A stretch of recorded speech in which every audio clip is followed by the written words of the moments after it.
Bonsoir à tout le monde. Bonsoir combattants et combattantes.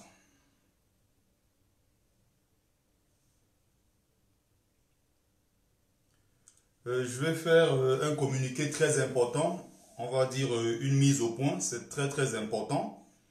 Donc commentez déjà le partage et surtout envoyez le maximum de likes et de cœurs.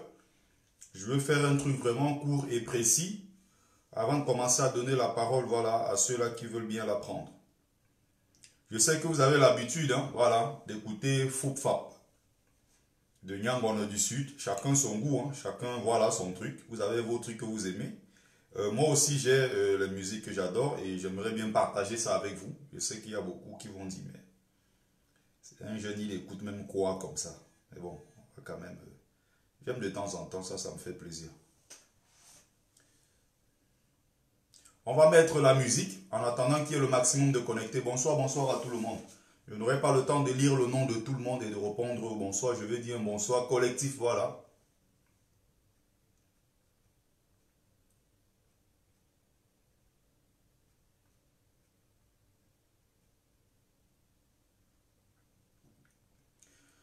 Alors, partagez massivement le live, s'il vous plaît. Maximum de likes, maximum de cœurs, s'il vous plaît. Partagez. Estrella Briosa, bonsoir. On écoute d'abord la bonne musique. Voilà. Et après, maintenant, partagez au maximum, s'il vous plaît. Partagez en attendant que, voilà.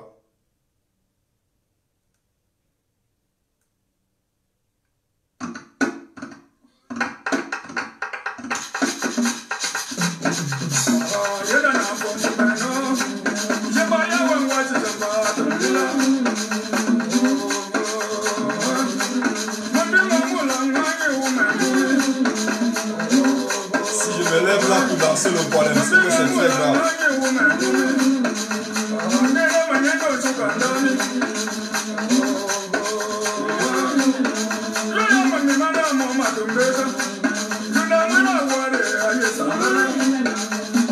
Bonsoir à tous.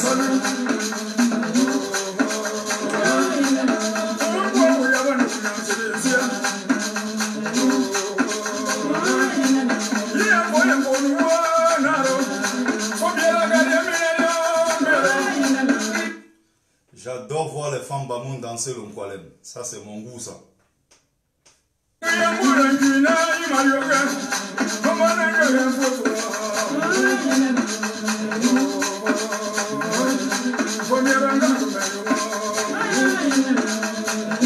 Alors,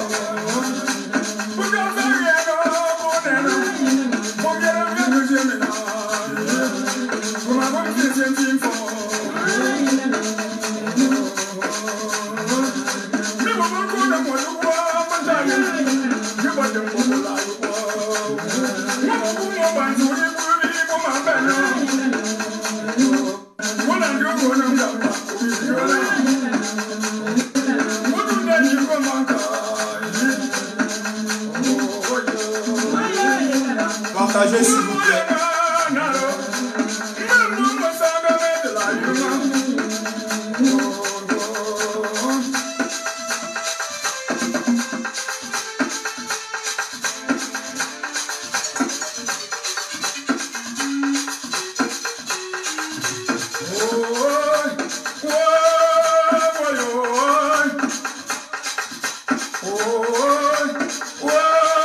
Oh, j'adore.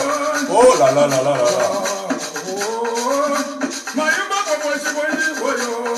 J'adore. Ouais.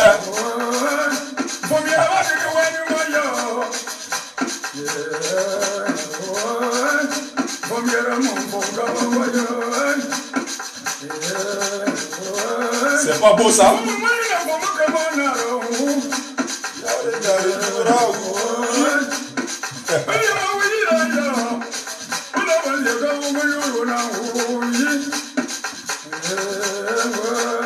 Voilà. Ouais, tue-moi ma mère.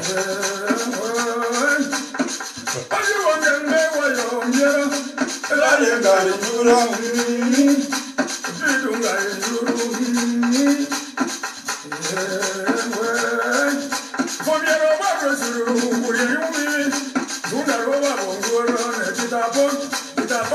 PDG. PDG.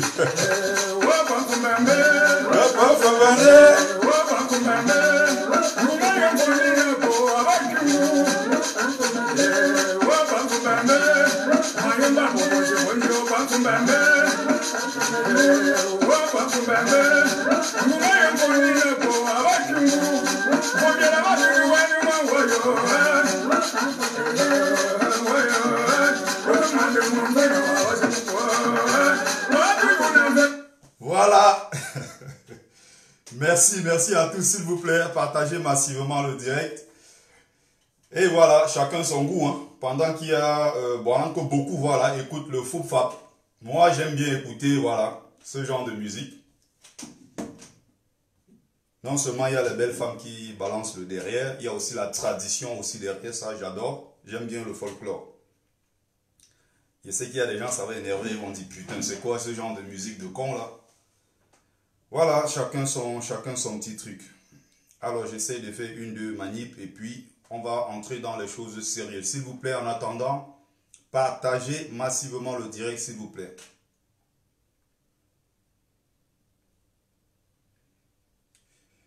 Il y a beaucoup de choses qui se sont passées ces derniers temps. Je n'ai pas eu le temps d'intervenir. Je n'ai pas eu vraiment le temps de prendre la parole par rapport à tout ça. Je pense que je vais faire le point là-dessus très vite. Parce qu'on ne va pas s'éterniser dessus non plus. Il faut être très clair là-dessus. Si on veut être sérieux dans le combat que nous menons, nous avons aussi le devoir. Voilà. Nous avons aussi le devoir de temps en temps de passer à autre chose et ne pas toujours revenir sur la connerie. Alors, vous avez vu l'autre jour, la dernière fois, voilà, on a fait face à plusieurs petits soucis au sein de la révolution, au sein de la base, pardon. Donc, dans le groupe, il y avait eu quand même pas mal de petits soucis pendant un moment. On a donc décidé, le moment venu, on va faire un communiqué très très important. Parce que pendant qu'on est en train de se concentrer, pendant qu'on est en train de tenter de mobiliser le maximum de personnes possibles derrière le combat que nous menons, il y a ceux qui sont en train de blaguer avec la révolution. Il y a ceux qui sont en train de blaguer avec la résistance que nous menons face à ce régime de Biya qui continue de massacrer. On n'est pas dans une affaire de blague. Si quelqu'un blague avec ce combat, si quelqu'un s'amuse à détruire le combat que nous sommes en train de mener, que la personne ne s'inquiète pas, la personne nous trouvera ou bien la personne me trouvera sur son chemin. Parce que je ne dis jamais assez, je ne le dis pas ici, ce que je suis en train de perdre, ou bien ce que j'ai déjà perdu, depuis que je me suis engagé dans ce combat. J'ai connu de gros soucis, même si je n'en parle jamais. Beaucoup ont perdu, et beaucoup continuent de perdre. Donc s'il y a des gens entre-temps qui pensent qu'ils peuvent se permettre de faire du n'importe quoi pour complètement détruire le combat que nous sommes en train de mener, il faut que les gens se mettent une chose dans la tête, ça ne sera plus comme avant. Je pense qu'il est très important de le préciser.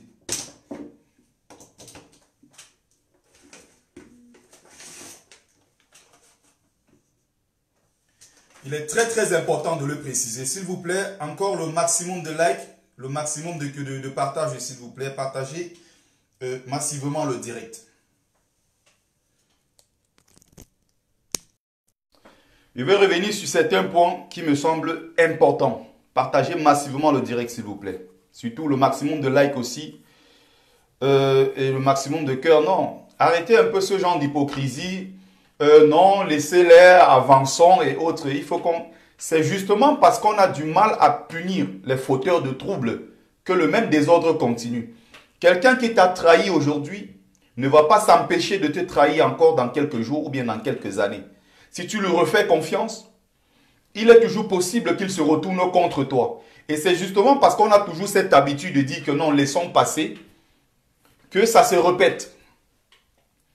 On tape dessus, on essaie de détruire, on essaie de manipuler, on fait des conneries tout le temps. Et nous regardons, après on s'est dit, bon, de toute façon, ça va passer. Et c'est pareil dans les mentalités africaines. C'est pareil dans notre culture. C'est justement parce que nous avons accepté les autres. Ils ont fait des conneries. On a continué de les accepter, de dérouler le tapis rouge pour les accueillir. On a continué à faire des mêmes bêtises pendant longtemps. Ça punit l'Africain, mais on ne se rend toujours pas compte. Jusqu'aujourd'hui, en Afrique, on a les mêmes mentalités. Non, laissons, on va avancer. Non, laisse ça, on avance. En réalité, on dit laisse, mais on n'avance pas, on recule plutôt.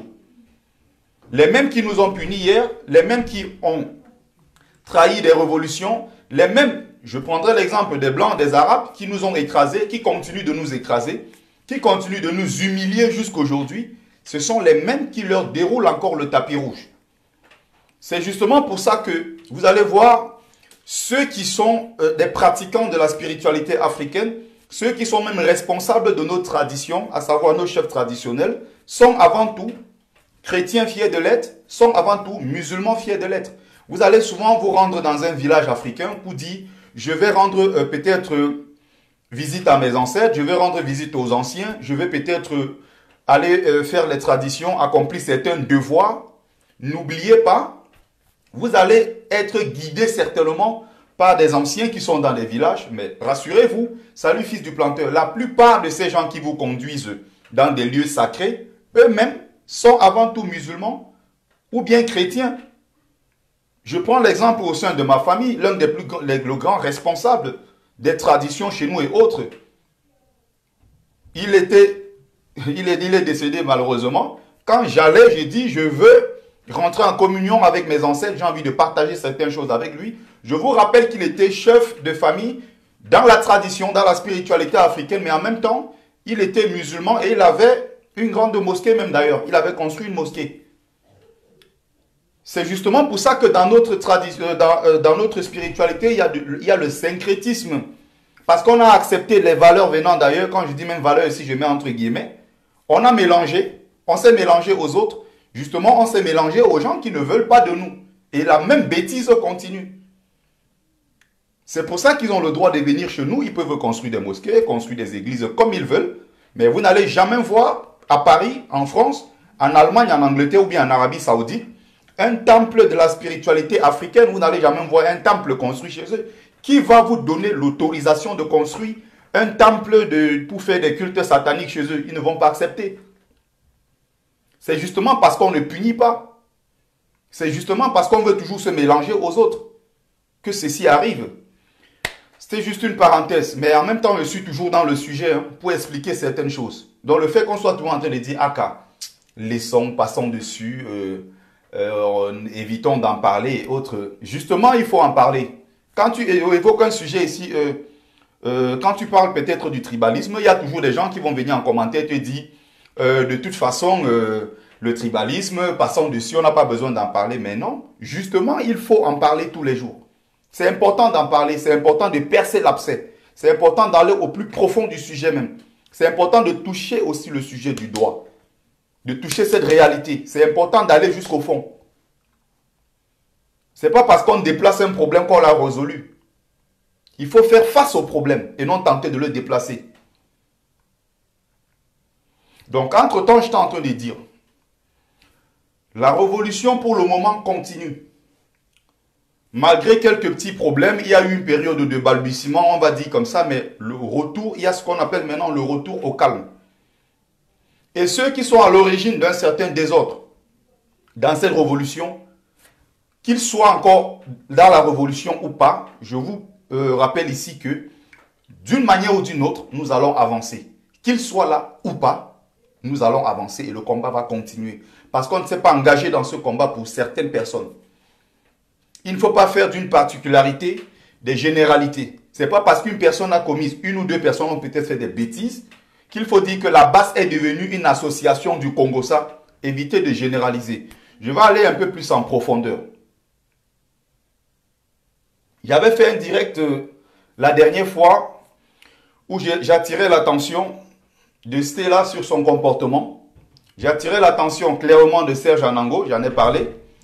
Elle, chez nous également, il y a eu beaucoup de choses qui se sont passées. Les gens ont dit que non, il ne faut pas revenir dessus. Nous avons fait l'effort d'organiser un marathon du direct pour détruire tout ça. Et heureusement, ça a super bien marché. On est passé de là à autre chose. Sauf que, en réalité, on n'est pas passé du sujet elle chez nous par rapport à l'affaire du viol.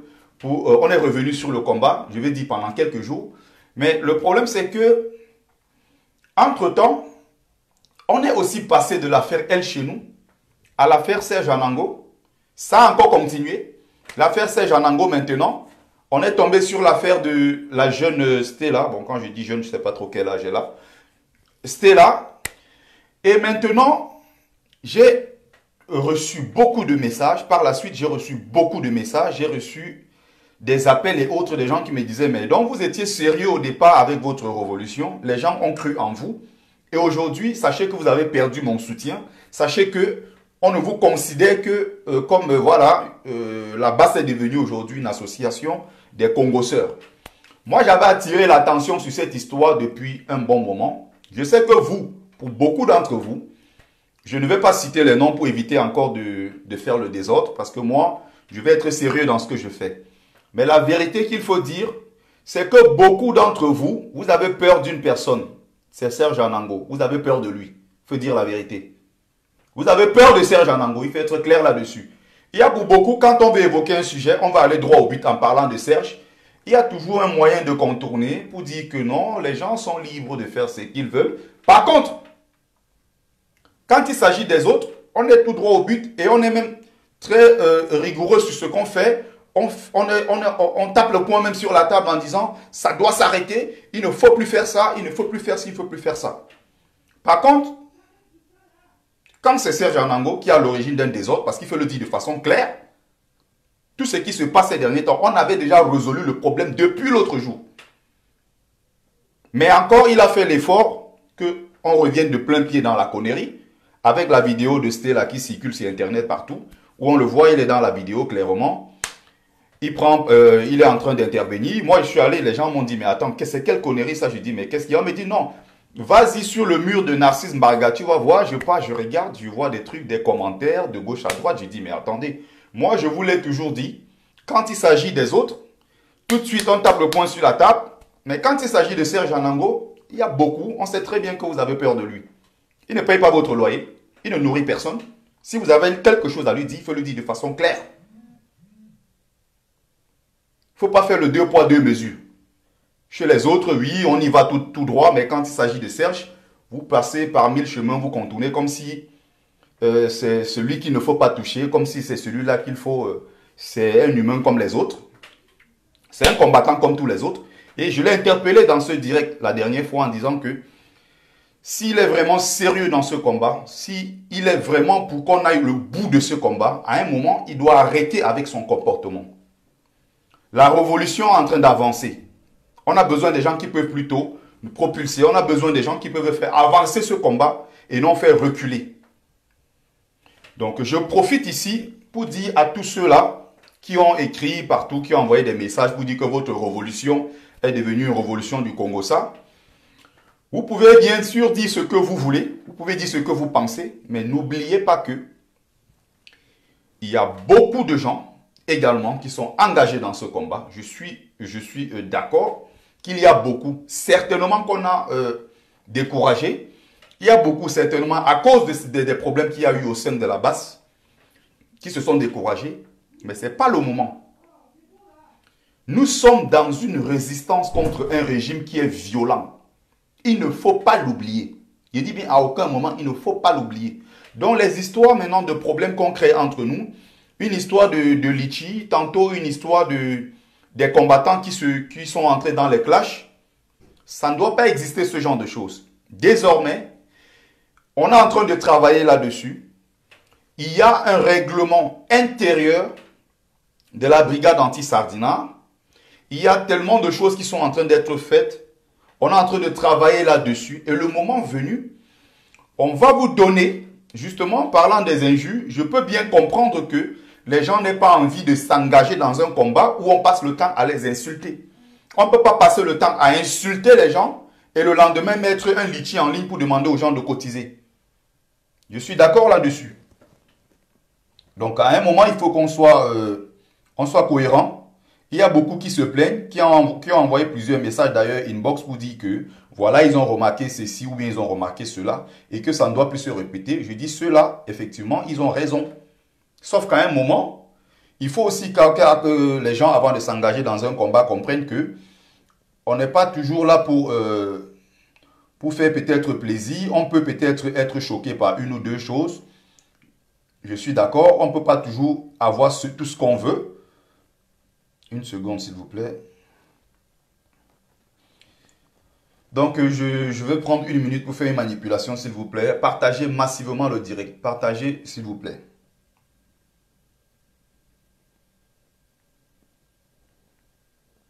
Partagez le direct, s'il vous plaît. Partagez.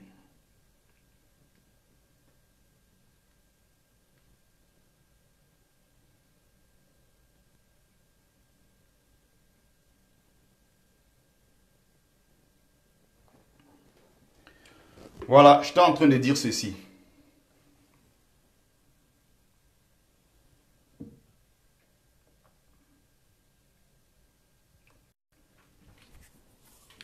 Il y a beaucoup qui se sont plaints. Je peux les comprendre. Ils ont aussi raison quelque part de dire que ils veulent bien s'engager dans un combat, mais sauf que si vous avez pris la décision de vous engager dans un combat, vous ne vous engagez pas pour quelques personnes. Vous vous engagez dans le combat parce que vous voulez effectivement libérer votre pays. Vous vous engagez dans le combat parce que vous voulez entrer dans l'histoire. Pour la première fois, je dis bien, le rêve de tout Camerounais, ça devrait être ceci. Comment faire pour que Maurice Kamto prenne le pouvoir? Parce que si Maurice Kamto prend le pouvoir, effectivement, ceci voudrait dire que, pour la première fois dans l'histoire du Cameroun, non seulement nous avons voté, nous avons élu notre président, mais surtout nous l'avons installé. Parce que ça a déjà existé par le passé, d'accord, mais on n'a pas pu installer le président qui a été voté par le peuple camerounais.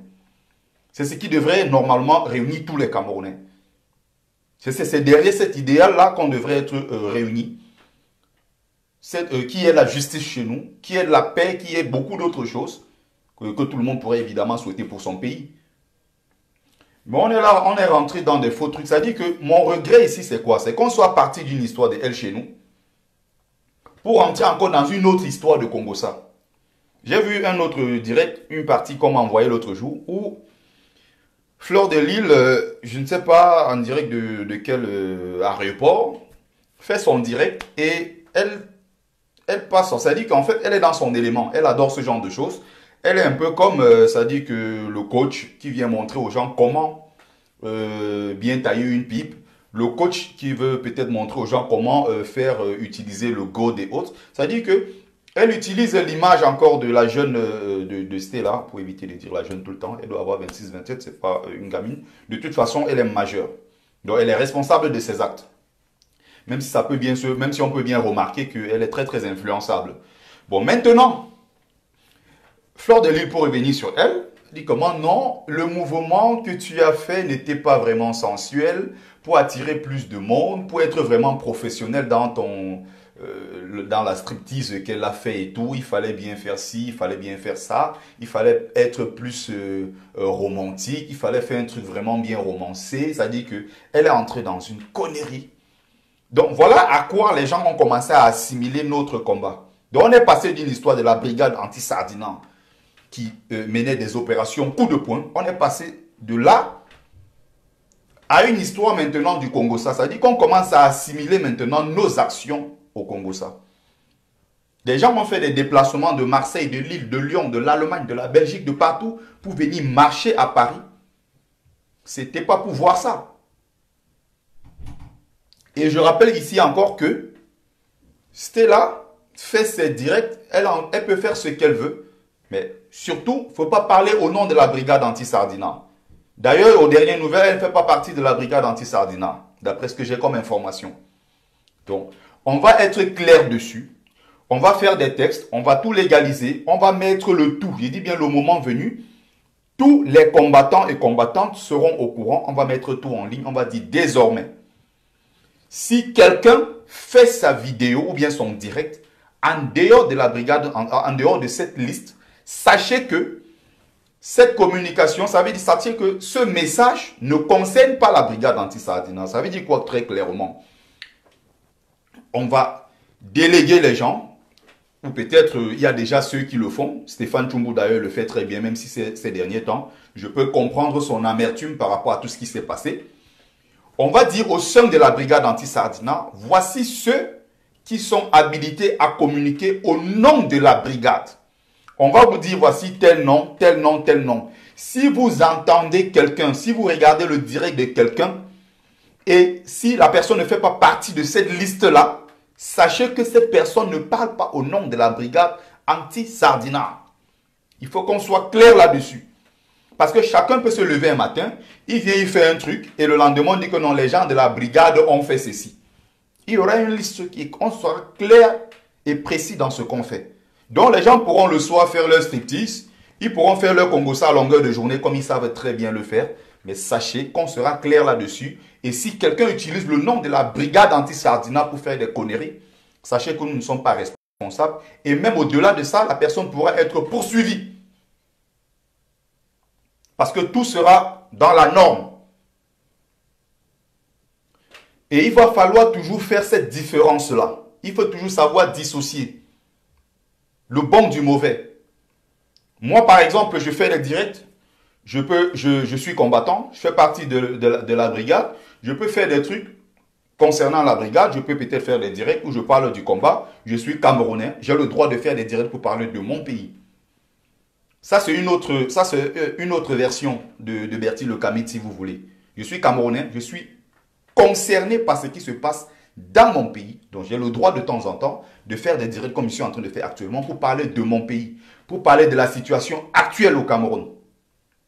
Mais il y a un autre Bertil Le Camit qui fait des vidéos, comme j'ai l'habitude de le faire depuis des années aujourd'hui, où je sensibilise, je fais dans la sensibilisation, la dézombification, je parle de l'histoire de l'Afrique, je parle de sa spiritualité, je fais des lives où je parle, voilà, de la femme africaine. J'ai plusieurs thèmes que j'aborde dans une autre phase du combat également. Ça fait partie du combat. Il faut savoir bien dissocier ça. Il ne faudrait pas écouter un truc aujourd'hui et demander que non, dans un autre direct, il avait dit ceci. Donc les gens, après ça, pourront faire leur direct, dire ce qu'ils veulent dire, mais surtout que ça ne se fasse pas au nom de la brigade anti-Sardina. Parce que quand quelqu'un prend la parole au nom de la brigade anti-Sardina, nous sommes responsables. C'est-à-dire qu'il y a un problème par la suite. Il y a les membres de la brigade anti-Sardina qui vont être convoqués pour répondre. Parce que la personne s'exprime au nom de la brigade anti-Sardina. Donc, entre-temps, je pense que ce mauvais vent-là est passé. Et surtout, dites-vous que quand vous menez ce combat, vous ne le menez pas pour les autres. Si vous venez dans ce combat et qu'au bout de quelques jours, vous dites de toute façon, je ne peux même plus faire partie de votre groupe, je ne suis plus du même avis que vous, je ne partage plus vos idées ou bien je ne partage plus votre combat, simplement parce que j'ai vu une ou deux personnes faire des bêtises, sachez que vous n'êtes pas un vrai combattant. Sachez que vous n'êtes pas un vrai combattant. Il y a ceux qui ont énormément perdu, je parle de moi. Vous ne connaissez pas les problèmes que moi j'ai dans le côté professionnel à cause de cet engagement. Vous ne connaissez pas ce que je perds au quotidien. Vous ne connaissez pas ce que beaucoup de Camerounais perdent à cause de ce combat. Donc, à un moment, sachez que vous ne pouvez pas tout vous permettre. C'est important de le préciser. On est passé à une histoire du Congo. Ça, on a vu tel se déshabiller, on a vu tel, mais ça ne ressemble pas à l'idéal que nous défendons. Ça n'a rien à voir avec le combat de la brigade anti-Sardina. Si vous n'êtes pas capable de faire cette différence-là, je pense que c'est très grave. Ça n'a strictement rien à voir. Je rappelle toujours ici, je le dis tous les jours, il y a ceux qui sont dans ce combat. D'ailleurs, ils y sont avec le cœur, avec toute la sincérité, toute la bonne volonté et tout l'engagement. C'est pour ça qu'il y a beaucoup qui sont prêts à aller au bout malgré tout ce qui peut arriver. Malgré toute cette période-là, voilà, de balbutiement, il y a des moments ça marche, il y a des moments peut-être ça ne marche pas bien. Mais on est appelé à retrousser les manches pour aller le plus loin possible. On va aller au taquet comme on dit. Mais il y a beaucoup qui sont dans ce combat, je vous le rappelle. Ils sont là pour les vues, ils sont là pour des likes. Il y a des gens hier qui étaient des gros frustrés dans leur vie. Des gens qui n'avaient rien à foutre de leur journée. des gens qui étaient complètement perdus et qui aujourd'hui essayent d'exister à travers les réseaux sociaux. C'est-à-dire que les réseaux sociaux apparaissent un peu comme une sorte de thérapie pour eux. Donc ils peuvent en profiter, voilà, pour se faire plaisir, pour entrer dans des combats, faire des désordres un peu partout, tout simplement parce qu'ils veulent attirer le maximum de vues et de likes sur eux. Ils veulent être sur les projecteurs. Ils veulent qu'on parle d'eux. C'est-à-dire des gens hier qui étaient dans l'anonymat, qui étaient même dans la frustration. Aujourd'hui, se passe pour des célébrités sur les réseaux sociaux. Ils sont nombreux comme ça, qui sont là pour les vues. Ils sont nombreux qui sont là pour des likes. Mais il y a également ceux qui sont là parce qu'ils sont vraiment engagés dans ce combat. Il y a ceux qui sont là parce qu'ils veulent que ce pays-là change. Ils sont contre l'injustice. Donc il faut être vraiment capable de faire la différence à ce niveau. Pour ne pas nous mêler, nous associer aux choses qui ne nous ressemblent pas du tout. Les actions ou bien les actes de Serge, de Stella, El Chenou et autres peuvent à un moment, oui, c'est clair que ça va toujours affecter certains, parce que même si aujourd'hui ils disent oui, nous on ne fait pas partie de la cellule communication de la brigade anti-Sardina, les gens derrière vont peut-être toujours les voir comme étant des gens qui communiquent pour la brigade anti-Sardina. Mais il faut être capable de faire cette différence-là. Donc je vais laisser une minute s'il vous plaît, continuez de partager massivement le direct s'il vous plaît.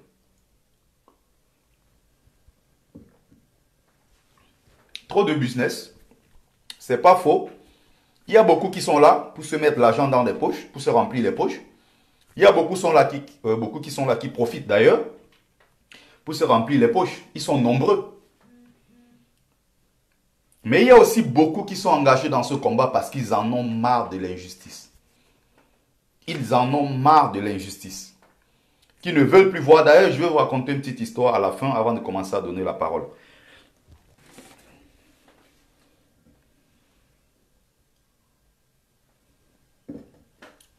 Nous sommes aujourd'hui le 7 et je rappelle que pour demain, je vais faire un direct. Il y a un marathon demain, donc soyez connectés, soyez au rendez-vous. Et de 18h jusqu'à 20h, je vais faire un direct et je vais consacrer au moins 1 heure de temps aux Amazones qui sont vraiment engagés dans ce combat et qui sont en train de se battre au quotidien pour que les femmes camerounaises brûlent leur cabas du 8 mars. Il ne faut pas que les femmes fêtent au Cameroun avec tout ce qui est arrivé. Il y a eu beaucoup de messages sur la toile concernant d'ailleurs ce sujet-là. Donc nous allons revenir dessus demain. Je vais donner vraiment le temps aux Amazones qui ont envie de prendre la parole pour dénoncer tout ce qui arrive dans notre pays et surtout décourager les femmes camerounaises d'aller danser, boire, chanter, soulever le cabas pendant que nos mamans, nos soeurs et nos enfants sont massacrés dans les régions anglophones. C'est très important. Donc, je suis en train de dire ceci. On est passé d'une histoire de Congo-Ça. Pourtant, on était engagé dans un combat très très important.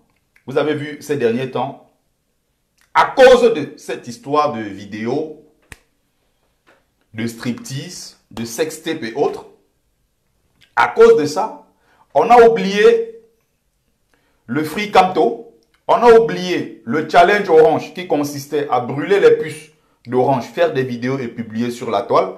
On a un peu mis à côté le 8 mars. Heureusement, les Amazones ont dit non. Ce combat pour la libération de la femme camerounaise, ce combat-là pour pousser davantage la femme camerounaise à s'engager, elles ne vont pas lâcher. Elles ont décidé de continuer le combat. Elles ont dit non, on ne va pas lâcher. C'est encore pour ça qu'on est en train de parler de la fête du 8 mars. Et j'espère qu'après le 8 mars, le même combat va continuer. Parce qu'il ne faut pas juste le faire avant le 8 mars et après arrêter. C'est un combat qui est permanent. C'est un perpétuel recommencement. Il faut continuer dans ce sens-là. Voilà.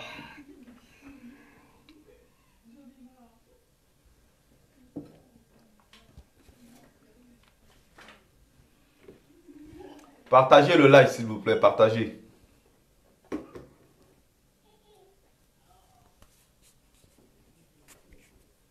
Voilà, ceux qui ont déjà commencé Flanquin, quoi, là, je vais te bloquer si tu continues de dire des conneries. Je n'ai pas appelé ici, je n'ai pas appelé la basse à virer Serge Anango.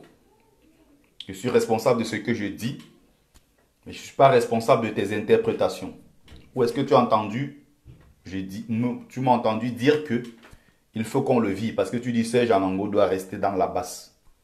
Tu dis encore une seule connerie, je te bloque tout de suite. Franklin Bonning, tu es averti. Bâtard. Et c'est comme ça que vous allez vous plaindre. Quand vous allez dans les directs des gens, on ne vous laisse pas le temps de vous exprimer. À chaque fois, quand il y a, je sais pas, mésentente et tout, il y a malentendu sur un sujet, on bloque. C'est justement à cause de ce genre de con. Je ne sais pas à quel moment tu as pris le direct. Je ne sais pas, tu entres dans le direct, soit tu étais député là, je ne sais pas si tu étais là depuis, mais tu écoutes le direct et tu dis il doit rester. Comme si le but du direct était de demander qu'il quitte. Qui suis-je pour demander qu'il quitte la basse? Tu n'as rien compris. Si tu veux regarder, tu regardes le direct. Tu veux rester poli, tu regardes le direct. Par contre, si tu veux dire les conneries, je serai obligé de te virer. Et tu pourras interpréter ça comme tu veux, je m'en moque complètement. Ils sont nombreux comme ça, qui viennent, ils font des bruits, ils jouent au dangereux. Quand tu bloques, le lendemain, ils vont créer un autre profil pour envoyer le message inbox. S'il te plaît, Bertie, débloque-moi. On ne bloque jamais quelqu'un pour rien. Moi, personnellement, je ne bloque jamais quelqu'un sur mon live parce qu'il est venu me contredire. Jamais. J'apprends des autres tous les jours. Si tu viens avec des arguments, tu discutes poliment, on reste ensemble. Mais si tu viens parce que tu veux faire comme si tu veux me challenger, tu te racontes des conneries, tu viens dans mon direct, tu n'es pas poli, tu insultes, je te bloque. C'est une bonne raison pour te bloquer. Et d'ailleurs, ça fait que tu libères l'espace parce qu'il y a beaucoup qui ont fait des demandes, qui m'ont envoyé des demandes, je ne suis pas capable d'accepter parce qu'il y a déjà, je ne sais pas combien de personnes. Il faut supprimer avant d'accepter les nouvelles invitations. Là, la moindre bêtise, si je vérifie que tu es dans ma liste d'amis, je te supprime. Après, ils vont dire, on bloque, on n'accepte pas la contradiction, on n'accepte pas le débat. Si vous venez insulter, ça ne sert strictement à rien. Tu es averti. Donc, je suis en train de dire ceci, que quand vous vous engagez, vous ne vous engagez pas pour certaines personnes. Vous vous engagez d'abord pour vous-même. Vous vous engagez parce que vous voulez que les choses changent. Vous vous engagez parce que vous voulez entrer dans l'histoire de votre pays. Vous vous engagez parce que vous êtes contre l'injustice. Vous vous engagez parce qu'il faut un avenir meilleur pour vos enfants. Parce que demain, quand vous serez vieux, vous serez peut-être à la retraite, il faut que vous profitiez du fruit du combat que vous avez mené quand vous étiez jeune. Ceux qui sont aujourd'hui au Cameroun, qui ont un certain âge, et qui sont en train toujours de se plaindre, c'est les mêmes gens qu'hier, quand ils avaient 20 ans, 22 ans, 25 ans, quand on leur disait, allez vous battre pour que les choses changent chez vous, ils disaient, non, je ne suis pas moi dans ces histoires-là. Je ne fais pas la politique, je suis apolitique. La politique aux politiciens, la plantation pour les planteurs et autres, c'est des gens qui étaient complètement déconnectés des réalités de leur temps. Ils faisaient tout pour s'éloigner des vrais sujets de société. Et le lendemain, quand ils sont maintenant pris au piège, parce que hier ils ont abdiqué, ils sont là à se plaindre. Il y a beaucoup qui ont 40, 50, 60, qui se plaignent. Mais hier, si tu leur poses la question, qu'est-ce que vous avez fait pour vous libérer vous-même? Quel est le combat que vous avez mené? Ils vont vous dire non, ils vont peut-être chercher à inventer, mais en réalité, c'est qu'ils n'ont jamais rien fait. Ils n'ont jamais osé. Ils avaient accepté le statu quo. Donc, à un certain âge, quand ça retombe sur vous, arrêtez de vous plaindre. Nous sommes en train de nous battre aujourd'hui. Parce que nous ne voulons pas que les mêmes choses se répètent. Le combat que nous sommes en train de mener, c'est à chacun de mener son combat à sa période. C'est à chacun de mener ce combat. C'est ce que nous sommes en train de faire. J'évite que ça arrive à mes enfants. J'évite que quand je serai peut-être plus vieux, que, évidemment, je ne puisse pas vivre ce genre d'injustice. Raison pour laquelle il faut se battre aujourd'hui pour se libérer. Il faut se battre.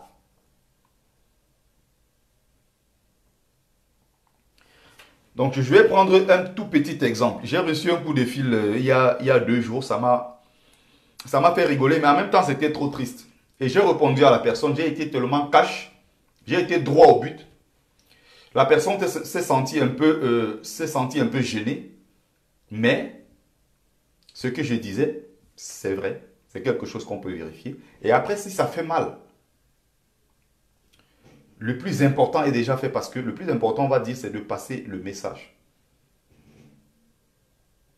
À un moment, on ne peut pas toujours dire aux gens ce qu'ils pensent, ce qu'ils veulent entendre. On ne peut pas toujours dire les choses pour plaire aux gens. À un moment, il faut que les gens s'habituent aussi à entendre autre chose. Un autre son de cloche que celui qu'ils ont l'habitude d'entendre. C'est aussi important. Ça permet aussi de se remettre en question. Il y a des gens parfois qui me parlent sur peut-être certains sujets. J'essaye de revoir moi-même ma position. J'essaye de faire une introspection. C'est important.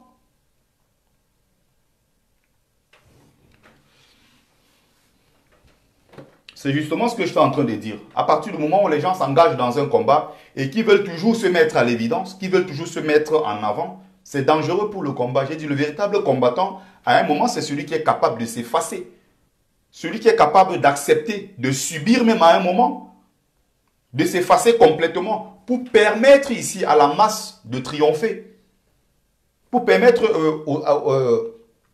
pour qu'en fait le bénéfice soit quelque chose de... qui soit palpable et surtout que ça appartienne à tout le monde, que chacun se sente vraiment concerné par le résultat final, qu'il n'y ait pas à un moment des gens qui soient toujours en train de dire je suis ceci, c'est grâce à moi, c'est à cause de, c'est grâce à, c'est grâce. Il ne faut pas que les gens soient toujours en train de dire que c'est grâce à moi à un moment. Un combattant, c'est celui-là qui est capable de s'effacer. Malheureusement, il y a ceux qui sont arrivés dans ce combat-là, qui veulent non seulement prendre le bâton du commandement, mais surtout qui veulent se mettre en avant. Le combat, à un moment, il faut aussi savoir s'effacer. Donc, ceux-là qui nous soutenaient et qui disent aujourd'hui ne plus vouloir nous soutenir tout simplement parce qu'il y a une ou deux personnes qui ont fait des conneries, revenez le plus vite possible à la maison et réengagez-vous dans ce combat. Parce qu'on ne le fait pas pour certaines personnes, mais on le fait parce qu'on veut libérer ce pays. On le fait parce qu'on veut combattre l'injustice.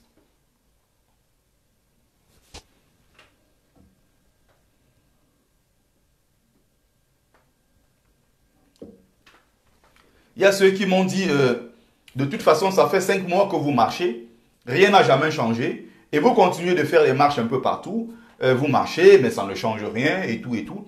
Mais qui vous a dit que quand on marchait, c'était dans le but de dégager bien dans les 2 jours qui suivent, ou bien dans les 2 semaines qui suivaient. Le but, c'est de commencer déjà la sensibilisation, que les Camerounais se mettent au pas, ceux de la diaspora comme ceux qui sont au pays, évidemment, mais que les Camerounais commencent à comprendre que, regardez l'exemple de la France, prenez l'exemple sur l'Algérie. Regardez, moi j'ai publié une vidéo tout à l'heure où la police algérienne est acclamée par le peuple. C'est des gens qui ont une certaine culture de la révolte. C'est des gens qui ont vécu en refusant l'injustice. C'est ça des vrais peuples. Et c'est ce que Maurice Kamto veut faire au Cameroun. C'est pour ça qu'on parle de résistance. Résister contre un régime. Quand on parle de résistance, ça veut dire que d'un autre côté, on est opprimé. C'est pour ça qu'il faut que le peuple se réveille. Maurice Kamto s'est engagé dans ce combat parce qu'il savait que ça allait prendre le temps que ça va prendre. Mais une chose est sûre, c'est que les Camerounais vont être non seulement aux aguets, mais ils vont être au pas. Ça, c'est aussi très important. Donc, les Camerounais vont davantage se sentir concernés par l'actualité, par la gestion de la société. Ça, c'est très important. Par la gérance de la cité. Parce qu'il y a beaucoup de Camerounais avant qui ne s'intéressaient pas à la politique, qui aujourd'hui sont en train de courir massivement pour s'inscrire au MRC. Grâce à l'action de Maurice Kamto. Grâce à l'action de Wilfried Ekanga, il faut savoir le reconnaître. Même Cabral, qu'aujourd'hui je n'apprécie plus. Hier, j'appréciais Cabral, je faisais beaucoup de vidéos pour défendre le jeune Cabral. Même s'il a choisi le camp aujourd'hui de l'oppresseur, il a quand même le mérite d'avoir motivé, d'avoir mobilisé beaucoup de Camerounais dans ce combat. C'est très important. Il faut que les Camerounais se sentent concernés. J'étais encore à un rassemblement il y a quelques jours avec les membres de ma communauté. On était en train de discuter. Les gens disent que nous, on n'a mené pas l'étude de politique là ici. Les Français parlent politique tous les jours. Les Blancs parlent politique tous les jours. Regardez les Algériens, quand vous êtes dans la communauté algérienne, ils n'ont pas l'intention de vivre dans un monde hors du monde. Jamais. Le pays appartient à tous les Algériens. Regardez ce qui se passe en Algérie. On parle de 600 000 personnes qui se lèvent tous au même moment qu'ils manifestent dans tout le pays, non seulement, et à la diaspora. Tous sont en train de manifester au même moment. C'est ça le but de Maurice Kamto. Faire que les Camerounais soient concernés par ce qui se passe dans leur pays. C'est aussi pour ça que nous faisons des directs tous les jours pour sensibiliser. Regardez les Français, malgré tout ce qu'ils ont comme richesse, le niveau de vie qu'ils ont. Le niveau de vie français, il y a beaucoup de pays dans le monde qui aimeraient avoir ce niveau. Mais les Français, malgré ça, ne sont pas satisfaits. Ils se battent tous les jours pour que les choses changent chez eux. Ils ont déjà tout ce qui est le luxe, ils ont tout ce que tu veux. Le système de sécurité sociale, l'un des meilleurs au monde. Le meilleur système de santé au monde de loin. Aucun pays ne vaut la France à ce niveau. Les gens peuvent dormir chez eux, ils ont quand même 600-700 euros. Il y a d'autres qui ont même bien plus que ça. Les gens ont quand même le minimum. Un enfant ici ne peut pas aller fréquenter à plus de 2-3 km de chez lui. C'est impossible. Les écoles sont à 0 pas. Ils ont des centres de santé à 0 pas. Ceux qui arrivent, qui sont même sans papier, qui n'ont rien du tout, sont soignés. Mais malgré ça, les Français continuent de se battre. Ceux qui ont travaillé pendant 20 ans, 30 ans, 40 ans, ils ont peut-être 800 ou 900 ou 1000 euros de retraite. Ils sont en train de se battre pour que non seulement ça augmente, ils sont aussi en train de se battre pour que les jeunes aujourd'hui puissent trouver quelque chose à faire. C'est un pays qui est en perpétuel mouvement. J'ai causé avec d'ailleurs une sœur italienne qui me dit « Je suis italienne, mais je rêve d'avoir la mentalité française. » Parce que chez nous, même en Italie, nous envions les Français. Parce que c'est un peuple libre et c'est un peuple qui a l'habitude de descendre dans les rues manifester.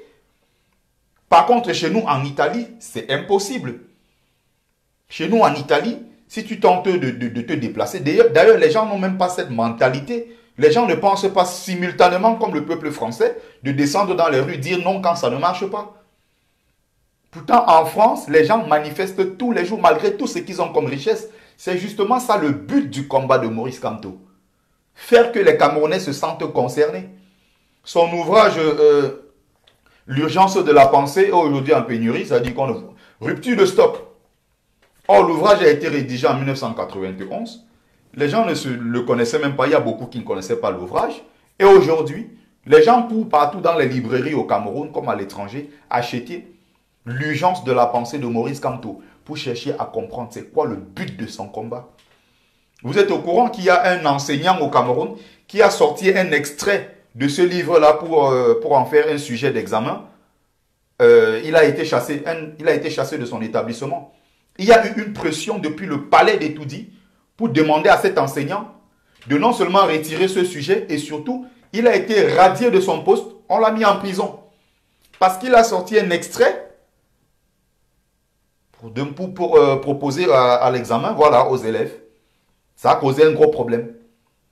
C'est aussi ça le but. C'est-à-dire de faire que les Camerounais se sentent concernés. Que les Camerounais, à un moment, ne pensent pas que ce pays-là appartient à quelqu'un d'autre. Que les Camerounais se sentent à l'aise chez eux.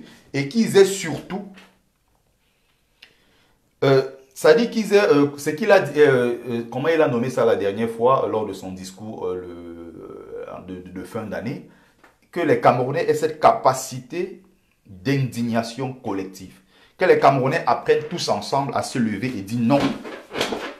À dire non à l'injustice. L'histoire dont je vous parle, je vais vous raconter ça tout à l'heure. Ça me fait rire, pourquoi? Parce que c'est les mêmes qui sont derrière et qui font semblant de ne pas être concernés par ce qui se passe au Cameroun, qui se plaignent. C'est les mêmes.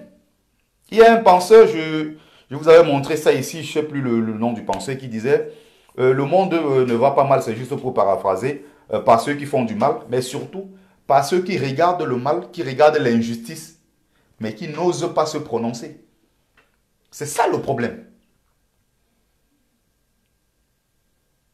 Donc le but de Maurice Kamto, c'était ça.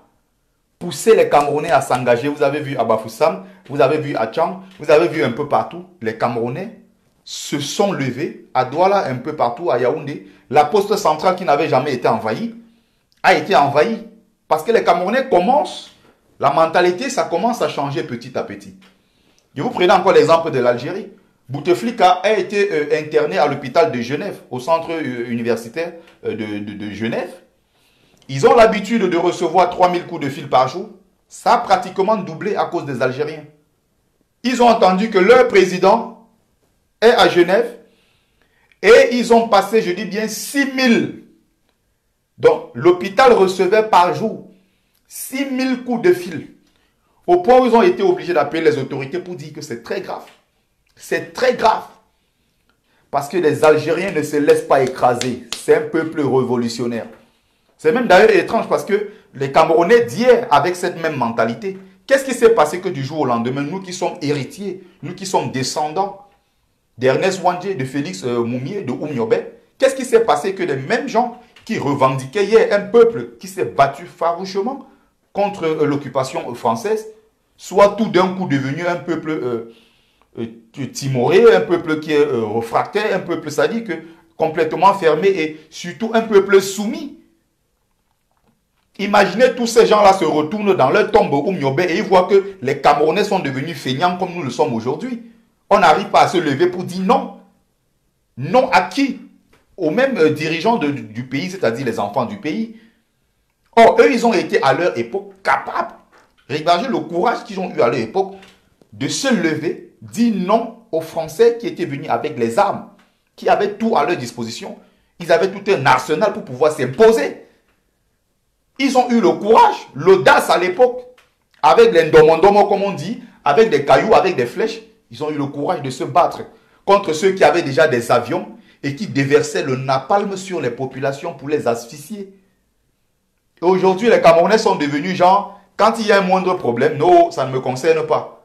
Et le lendemain, ben, c'est qu'une tombe, il est mort. Donc le même qui fuait, le même qui ne voulait pas se battre, le même qui acceptait l'injustice. Franchement, c'est important de faire le parallèle pour juste rappeler aux gens, les mêmes Algériens qui se sont battus en 1945 contre l'occupation française, qui ont obtenu leur indépendance, les armes à la main, sont restés un peuple solide, un peuple uni. Vous n'allez jamais entendre dans la communauté algérienne des gens se plaindre que de toute façon, vous qui êtes Algérien de la diaspora, on s'en fout de vous. Si vous voulez montrer que vous êtes courageux, venez au pays vous battre contre Bouteflika. Vous n'allez jamais entendre ce genre de conneries. L'Algérien qui est descendant d'Arabes et l'Algérien qui est Kabyle, quand il s'agit de l'intérêt de l'Algérie, ils sont tous ensemble. Il n'y a pas l'affaire d'Arabes et de Kabyles. Jamais. Ça n'existe pas. Mais chez nous, un Bassa se lève un matin, il dit à ses frères Bassa, pourquoi vous allez vous battre pour qu'un Bamileke prenne le pouvoir? Un Béti dit, un Bamileke ne peut jamais être président au Cameroun. Le pouvoir va rester pour nous les Bétis. D'ailleurs, quelqu'un ne peut pas partir d'ailleurs, dans une autre région du pays, pour venir prendre le pouvoir chez nous à Yaoundé. Yaoundé, c'est notre village. Yaoundé, c'est la capitale. Et il n'y a qu'un Béti pour diriger le pays. Vous avez entendu des choses comme ça en Algérie? Je dis bien 600 000 personnes étaient dans les rues. Et les policiers, à un moment, ont senti que oui, il y a du sérieux. On a ouvert comme ça la route. Les policiers passent au milieu. Ils sont acclamés par les populations. Ils ont essayé de contenir.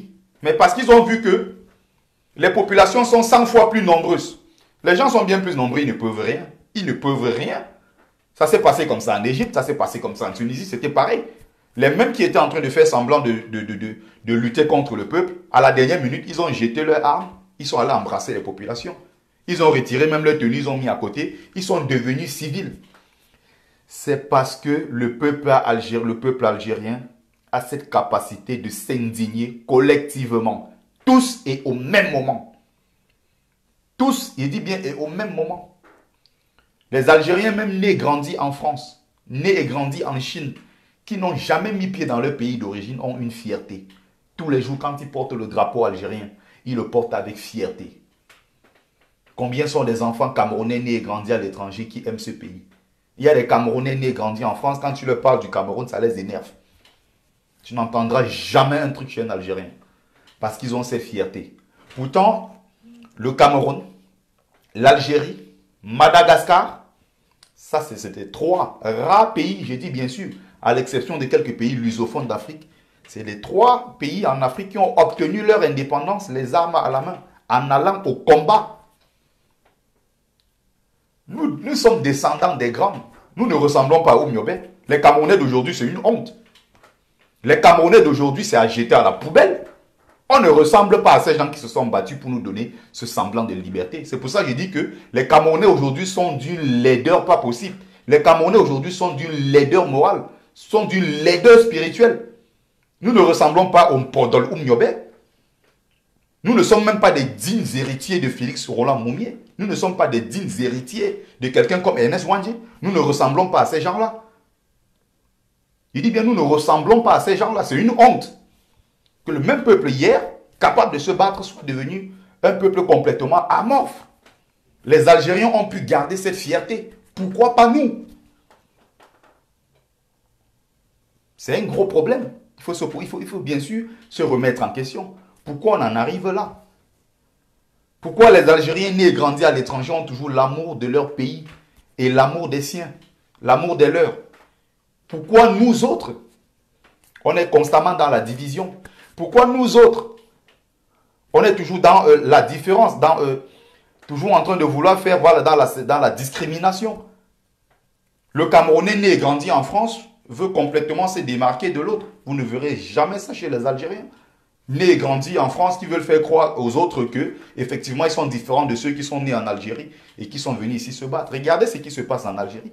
600 000 personnes, tous dans les rues. Et je précise, avec énormément de femmes. Avec énormément de femmes. Je rappelle que ce sont les femmes algériennes. Quand j'appelle toutes les femmes camerounaises ici à se battre contre ces régimes, quand j'invite les femmes camerounaises à s'engager dans ce combat, les gens croient que c'est une blague. Je vous avais parlé de l'histoire du rôle que les femmes avaient joué dans la libération de l'Éthiopie. Je vous parlais du rôle que les femmes ont joué dans la libération aussi d'Haïti, plusieurs autres pays. J'avais oublié aussi de vous parler de l'Algérie. N'oubliez pas que c'est les femmes algériennes qui ont libéré leur pays, qui ont contribué à la libération de leur pays. Quand il y a le désordre en Algérie, il y a les coups d'État, il y a la guerre et autres. Je vous rappelle, l'ancien président qu'on appelait Boudief, qui était réfugié au Maroc, qu'on ramène comme ça, on l'avait parachuté, il est revenu en Algérie, prendre le pouvoir au bout de quelques temps. Mais le même, j'ai dit bien, en Algérie, les enfants n'avaient pas le droit d'aller à l'école. Il y avait la charia qui était imposée, qui stipulait que l'école occidentale, c'est le péché, comme vous voyez aujourd'hui Boko Haram. Les enfants algériens n'avaient pas le droit d'aller à l'école. Les enfants algériens, on disait non, il faut aller uniquement à l'école coranique. Il faut apprendre l'école, voilà, de Dieu pour aller au paradis directement. Je dis bien, ce sont les femmes algériennes. Les militaires tombaient dans les rues et ce qu'on appelait la police islamique existait là-bas. Et on allait dans les quartiers. Quand on se rendait compte qu'un enfant a pris le chemin de l'école, on l'attendait à la sortie de l'école, on l'arrêtait, on le tuait. On massacrait beaucoup d'enfants parce qu'ils allaient à l'école. C'était strictement interdit. Les femmes algériennes étaient toujours à la maison. Les femmes n'avaient pas le droit d'aller à l'école, elles n'avaient pas le droit d'être libres, comme elles ont aujourd'hui un semblant de liberté. Mais ces femmes se sont battues. Elles ont dit non à l'injustice. Elles se sont toutes levées contre ça. Et aujourd'hui, les choses ont changé. Quand on demande aux femmes camerounaises de se battre, elles sont sur la toile pour faire le Congo-ça, pour montrer comment on suce bien une bite, comment on taille la pipe. Elles sont là avec des gottes. Je vois des vieilles mamans de 50 ans, 55 ans qui sont sur les directs de Fleur de Lille, qui montrent comment on doit bien sucer la bite et autres. Je dis, mais c'est très grave. Et ce sont ces femmes-là qui sont même fières de dire que nous représentons le Cameroun. Il y a d'autres bâtards qui ont dit sont de la brigade, quoi, des vrais patriotes, comme s'ils étaient plus camerounais que les autres. J'ai dit, aujourd'hui, nous sommes d'une laideur pas possible. Quand je lis quelques livres, quand je consulte l'histoire de mon pays, je regarde ce qu'ils ont été capables de faire hier. Et ce que nous sommes aujourd'hui, j'ai dit, les Camerounais d'aujourd'hui, c'est que de la merde. Y compris moi-même.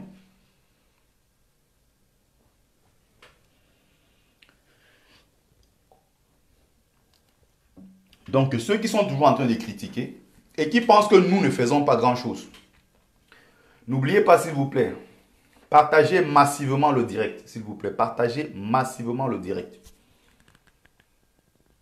Il faut aussi savoir prendre l'exemple sur ce qui marche. Et ce qui marche bien, voilà, il faut savoir s'en inspirer. Et ça marche très bien en Algérie. Vous avez vu l'exemple. Vous avez vu au Burkina Faso. Il y a plusieurs pays comme ça. Mais je veux m'arrêter sur le cas de l'Algérie parce que, voilà, oui, c'est aussi important de préciser le rôle de France Fanon, qui s'est engagé voilà, pour la libération de l'Algérie. Il y a beaucoup. Il y a beaucoup d'autres. Mais je ne vais pas rentrer, voilà. Je ne vais pas rentrer dans tous ces détails-là pour éviter de... Donc, ceux qui étaient en train de dire que la brigade anti-Sardina ne fout rien, vous êtes seulement là pour marcher, vous ne foutez rien, nous on proposé une autre solution, nous allons vous suivre. Vu que vous savez seulement critiquer à distance, vous ne savez pas c'est quoi s'engager, faites-le et dites que la brigade anti-Sardina, vous êtes nuls, désormais, suivez le chemin que nous avons tracé, nous sommes disposés à vous suivre. Hein. Nous serons prêts le moment venu à vous suivre. Ça, c'est très important. Donc, le but même, le fait que Maurice Kamto s'engage dans ce combat, quand il dit aux vieillards, oui, si vous avez peur, laissez vos enfants à la maison, retrouvez-moi dans les rues. Pardon. C'est un véritable défi qu'il a lancé aux gens de sa génération. Combien ont suivi le mouvement? Vous croyez qu'au Miobe était dans les histoires qu'on a aujourd'hui, qu'on s'assoit dans l'Enganda à Clémenceau en Belgique, on raconte des conneries. On est dans l'Enganda à Châteauroux, Château d'eau. On boit, on mange, on raconte des conneries. On est au Cameroun, on peut tuer ton voisin. Tu te tais parce que tu vas aller dire aux gens, de toute façon, c'est des gens qui aiment trop chercher. Tu as cherché, tu as trouvé. Il faut savoir que le malheur toque à la porte de tout le monde. Il faut savoir, quand vous êtes pour une injustice, sachez que le lendemain, la même injustice, ce que vous avez soutenu, ce que vous avez refusé de combattre, frappera à votre porte. Ça, c'est très important. Partagez le direct, s'il vous plaît.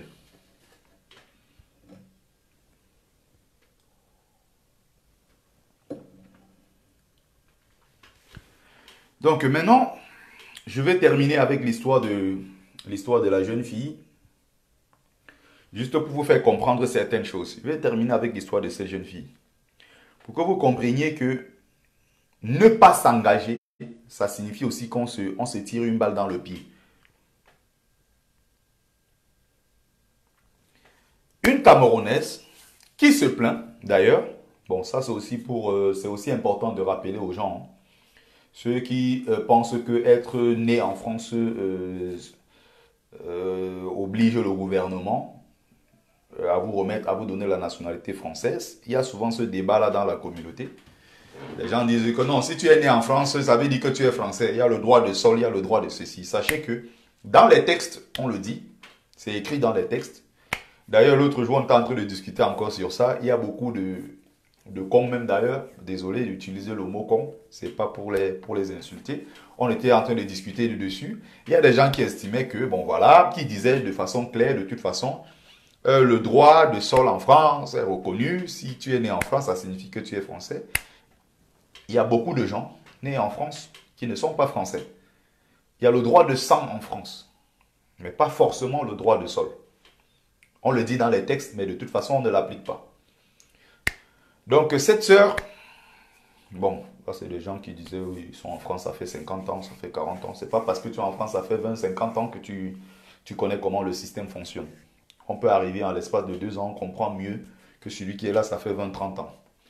Bon, là, c'était pour revenir sur un point très important. C'est une sœur qui a son enfant né ici, et elle est allée à l'ambassade, je ne sais pas quoi, du Cameroun. Elle allait faire quoi, le passeport de l'enfant, ou un truc de ce genre, ça dit que, tellement un truc de con. Et moi, j'ai dit à la fille, j'ai dit, à Chou Kangongoli, comme on dit au pays, c'est bien fait pour ta gueule, comme on dit en France. Parce qu'ils sont nombreux à voir des injustices chez nous qui ne disent jamais rien. Et j'ai toujours dit, vous êtes complices de ce qui arrive à notre peuple. Vous êtes tous, je dis bien, complices de cette injustice. Si vous ne savez pas vous lever et dire non. Quand un enfant est attaqué en France, c'est toutes les mamans qui se lèvent. Peu importe. Quand on dit dans telle rue, dans tel endroit, on cherchait un vieillard de, je ne sais pas, 70 ou 80 ans, on ne l'a pas retrouvé. Et on organise systématiquement en France, je dis bien, ce n'est pas la police ou bien les gendarmes ou quoi que ce soit qui organisent. Hein. Les populations s'engagent tout de suite à organiser ce qu'on appelle une battue. C'est en France que j'ai vu ça pour la première fois. On annonce qu'il y a un vieillard, ou bien un enfant, ou bien un jeune, qu'on ne voit plus depuis 2-3 jours. On a perdu ses traces. Et tout de suite, le village se lève, on dit on va aller faire une battue. On va dans les forêts, on tape les herbes à gauche, à droite, on abat même des arbres, on fouille partout, on creuse, on cherche dans tous les sens. On veut retrouver la personne. Les gens viennent aider la police. Les gens viennent aider la gendarmerie. Vous comprenez ça? Il y a une femme récemment qui s'est égarée, ça faisait une semaine qu'on la cherchait, une vieille qui était abandonnée à elle seule. Bon, comme c'est le cas en France, hein. Malheureusement, comme en Europe, voilà, il y a beaucoup de gens qui ont tout donné pendant qu'elles étaient jeunes. Et voilà, à la retraite, elles se retrouvent seules abandonnées dans les maisons. Il y en a comme ça tellement. Elle était égarée et pendant une semaine, on était en train de la chercher. Les qui sont allés retrouver la dame, ce sont finalement les voisins, les gens du quartier. Même pas les policiers, même pas les gendarmes. Les gendarmes ont essayé de chercher pendant 3-4 jours. Ils se sont lassés, ils ont dit bon, on ne la voit pas. Les populations ont continué. Et au bout d'une semaine, on la retrouve assise dans une forêt quelque part. Elle était complètement épuisée. Elle n'avait plus de force de se lever pour marcher. On l'a ramenée directement à l'hôpital. L'hélico arrivé des urgences. On l'a transportée très vite à l'hôpital. Et quelques semaines, quelques jours après, voilà, elle se sentait bien. Elle a repris sa vie. C'est ça un vrai peuple. Ce n'est pas ceux qui voient l'injustice chez le voisin et disent qu'en tout cas, c'est même bon. Ce n'est pas ça. C'est des exemples pour que les gens puissent comprendre. Donc, pour revenir sur l'histoire de la sœur, oui, je suis allé à l'ambassade du Cameroun. J'ai fait le passeport de l'enfant. Et depuis, je suis allé là-bas plusieurs fois demander le passeport. On me dit que, à cause du désordre qui s'est passé à l'ambassade du Cameroun, votre passeport, c'est signé ici que votre passeport est déjà retiré. Il faut bien comprendre. Hein. Tu as un reçu. Tu as payé 160 € pour avoir le passeport de ton enfant. Et tu viens, tu as ton reçu. On te dit que non, l'ambassade dit que de façon claire, non, on a déjà retiré ton passeport. À cause du désordre que les gens sont venus faire à l'ambassade, on dit que non, on ne retrouve plus ton passeport. Et voilà. Ils absorbent ça. C'est devenu normal. On absorbe. Et je reçois le coup de fil. Quelqu'un qui dit que est-ce que tu aurais des informations par rapport... Et il y a beaucoup de gens comme ça. Hein. J'ai même vu des gens faire des connards qui sont camerounais, qui sont venus sur la toile. Non mais c'est pas possible. Il y a des malades dans ce pays. Il y a des Camerounais. Et qui viennent dire que... merci Lydie Fouquet. Les gens viennent dire que... on est parti... Attends, qu'est-ce qu'il avait même dit? Voilà, il y a quelqu'un qui dit...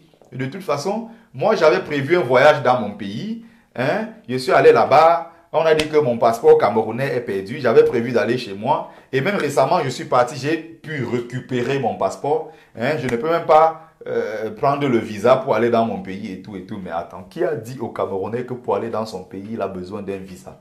Vous vous rendez compte du nombre de feignants, le nombre de cons qu'on a dans notre communauté? Et il dit un truc comme ça, il est sur Facebook. Il est sûr de ce qu'il est en train de dire. Il n'a pas pu prendre le visa pour aller dans son pays, étant Camerounais. Il n'est pas étranger, il est Camerounais, il n'a qu'un seul passeport.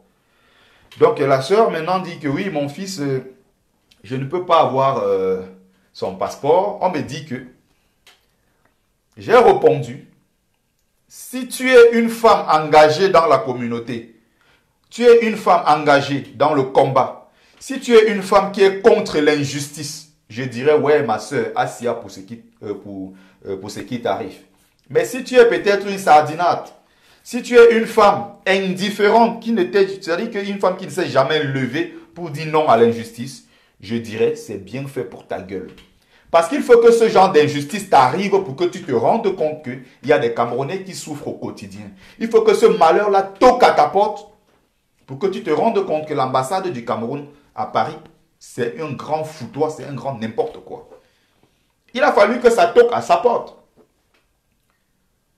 Donc on dit que non. Si tu as payé, tu as ton reçu qui est signé, même si il y a eu un déluge, l'ambassade du Cameroun a l'obligation de te fabriquer un passeport et te remettre en temps et en heure.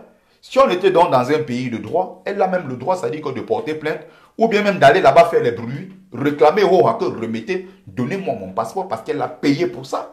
Elle a encore les factures. Elle a le reçu. Dans un vrai pays, imaginez un truc comme ça en France. Tu vas aller faire ton truc, tu as payé, tu as ton reçu, que ce soit où que tu te trouves. Quand tu as ta preuve, tu peux aller porter plainte et la personne va te dédommager. Hein. Mais comme on dit aux gens, engagez-vous dans le combat que nous menons pour qu'on puisse construire un Cameroun nouveau.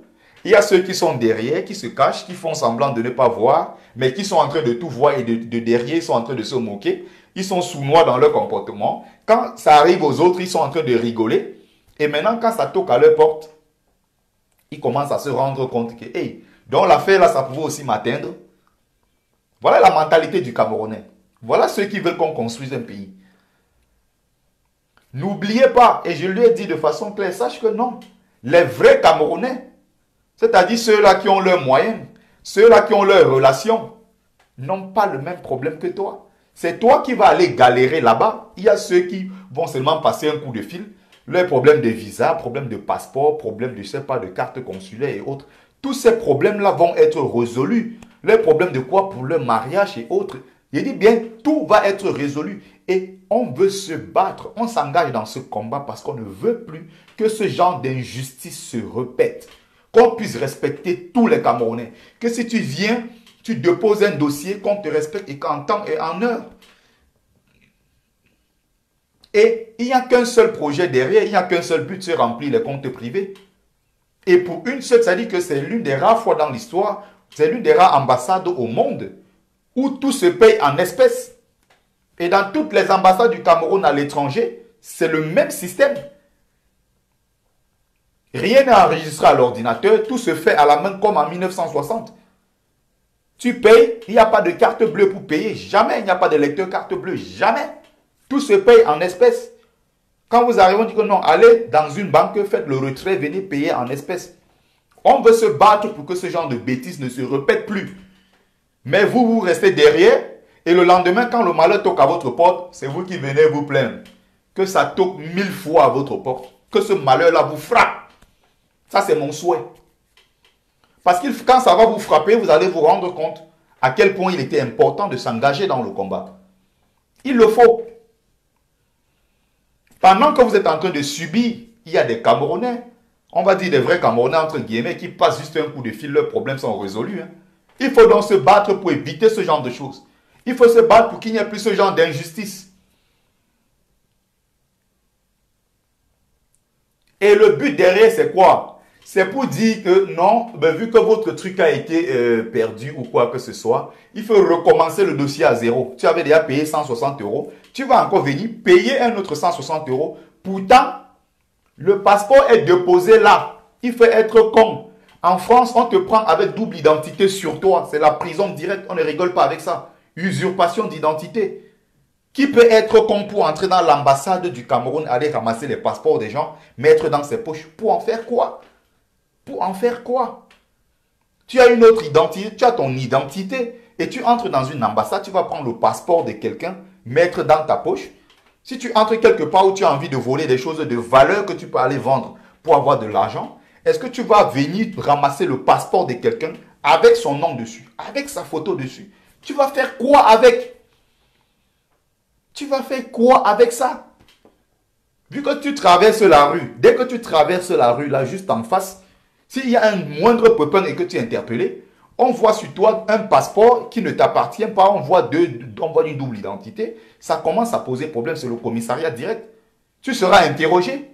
Vous croyez que les gens ont envie de courir des risques de porter sur eux des passeports des gens avec leurs photos et autres? Qu'est-ce que tu vas faire avec? Ça va te servir à quoi? Le but, vos dossiers sont là. Les trucs sont là. Mais sauf qu'on va te faire payer 2 fois. On va même te dire que non. Pour la deuxième fois, tu es revenu. On va te dire que non, c'est perdu. Tu vas encore repayer. Et l'argent part dans les comptes privés.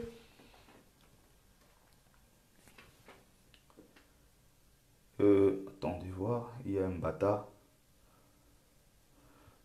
Il y a un bâtard qui a dit une connerie. Il faut que je bloque tout de suite.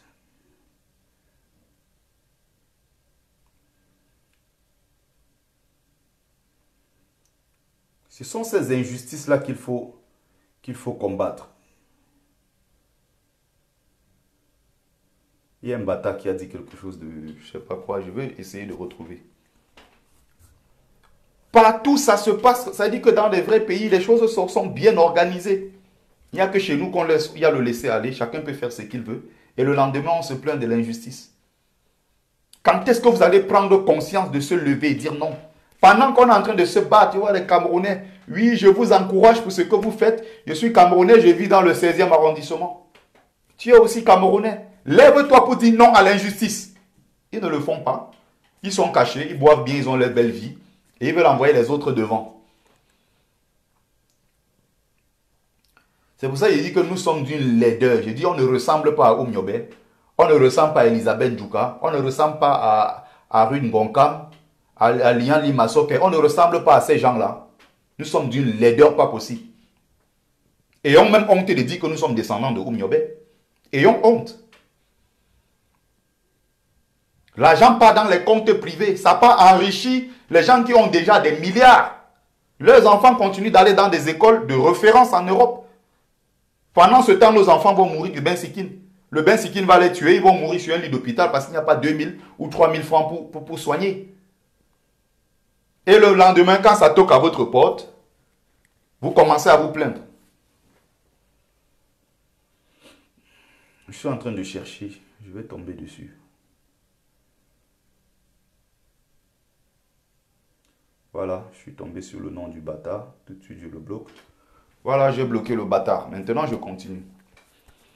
Donc, quand vous êtes pour l'injustice, sachez que tôt ou tard, ça va aussi frapper à votre porte.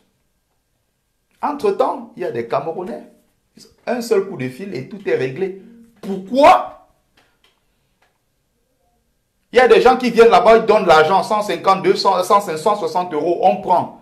Après encore, on va t'inventer une histoire de double identité. Oui, monsieur, on a vu que votre dossier, il y a un problème de double identité. Il faut encore apporter tel autre papier pour compléter. Et quand vous venez avec ce papier-là pour compléter, on vous dit non. S'il y a un moindre pépin sur votre dossier, ça signifie que le dossier doit être repris à zéro. Entre-temps, les 160 euros sont partis dans l'eau, dans les caisses noires. Ce n'est pas déclaré. Ça ne sert pas à développer notre pays. Ça va dans les comptes privés. Et entre-temps, on t'impose encore, tu dois encore repayer une deuxième fois. Pourtant, ton passeport est là, la plupart des trucs sont là. On va juste aller prendre comme ça, on te donne le moment venu, mais en réalité, il n'y avait jamais eu un souci. Aux États-Unis, c'est pareil. L'ambassade du Cameroun au Canada, l'ambassade du Cameroun, je ne sais où, c'est les mêmes mentalités qu'on a ramenées à l'étranger. Et il faut se battre contre ça. Il faut lutter jusqu'au bout. Mais non, les gens ont abdiqué, ils ont abandonné le combat. Pour eux, la vie que nous menons est une vie normale. Une vie dans l'injustice, le plus total. Pour eux, c'est normal.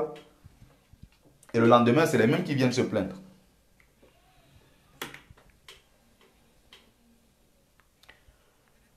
Je vais conclure avec eux. Donc, en définitive, on va dire demain, j'invite les Amazones sur ma page. D'ailleurs, j'attends un appel pour confirmer tout. Et on va parler du 8 mars non seulement. J'ai dit ceux-là qui disaient que non, on veut être avec vous, mais on va se désolidariser du combat parce qu'il y a une ou deux personnes qui ont fait des bêtises. On vous attend, on a besoin de vous. Voilà. Si vous avez bien remarqué, comme d'habitude, il y a toujours le PayPal en ligne pour ceux qui veulent contribuer au combat. Qui veulent contribuer. Ça, c'est très important. Alors, je vais prendre quelques images. Voilà encore le Cameroun de l'injustice. On adore ça. On aime la pauvreté. Les Camerounais sont fiers d'être dans la misère. Ils sont fiers de faire le bensikin. Et c'est les mêmes qui se plaignent tous les jours. C'est les mêmes qui se plaignent. Je vais vous montrer une image que j'ai reçue non. Une image, voilà, que j'ai reçue tout à l'heure. Je vais vous faire voir ça.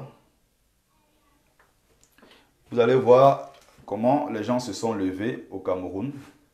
Voilà une jeune fille, un enfant qui a eu un problème de dents arrachées et du jour au lendemain, ça s'est transformé en tumeur.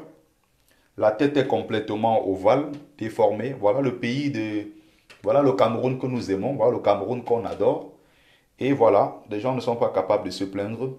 On va sortir un Rigobert Song. On va prendre un Rigobert Song qui a entassé des milliards pendant sa carrière de footballeur on va évacuer Rigobertson très vite en Europe pour qu'il aille se soigner. On va prendre les richissimes, les enfants des ministres, des directeurs, des ministres, des détourneurs de fonds publics qui vont aller très vite en Europe se faire soigner. Avec l'argent du contribuable camerounais, pourtant ils sont déjà voleurs de nos milliards. Et les enfants des pauvres, on va les abandonner. C'est pour ça que je dis, toi qui es pauvre comme moi, bats-toi pour que ce pays-là change. Toi qui es pauvre comme moi, bats-toi pour dire non à l'injustice. C'est pour ça qu'on mène ce combat, c'est pour ça qu'on veut mobiliser. C'est pour ça qu'on veut conscientiser le maximum de Camerounais possible. C'est pour ça que Maurice Kamto s'est engagé dans ce combat. Pour dire non à l'injustice. Il ne manque de rien. Il aurait pu prendre la nationalité française ou américaine et aller avoir des beaux jours aux États-Unis ou partout. Mais il a choisi de venir plier ses manches, rester dans la boue pour se battre. Voilà la jeune petite fille en souffrance. Si on avait des dirigeants capables de voir ça et à un moment se poser des questions, cet enfant serait loin en Europe, cet enfant serait opéré. Et même pourquoi amener l'enfant en Europe se faire opérer? Est-ce qu'il n'y a pas de dirigeants de médecins camerounais capables? Si on met le même plateau technique sur place au Cameroun, est-ce qu'il n'y a pas de médecins capables d'opérer l'enfant? Regardez comment l'enfant d'autrui souffre. Regardez comment l'enfant d'autrui souffre. Pour une dent qu'on a arrachée, on a mal arraché ou c'est quoi? Regardez le visage de l'enfant. Regardez à quoi l'enfant ressemble. L'enfant ne peut pas manger. L'enfant ne peut pas boire. Regardez. Voilà le Cameroun de l'injustice. C'est ce Cameroun que vous voulez pour nos enfants. Regardez. Pourquoi on ne fait pas d'urgence une évacuation sanitaire pour cet enfant qui est en train de souffrir? Pourquoi? Pourquoi? Regardez comment l'enfant pleure. Regardez comment l'enfant pleure. Regardez. Regardez.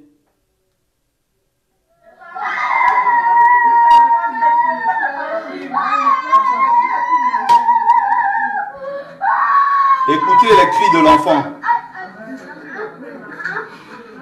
Et ça vous plaît. Ça, vous adorez ça. Et on va amener, les pasteurs vont prier sur elle.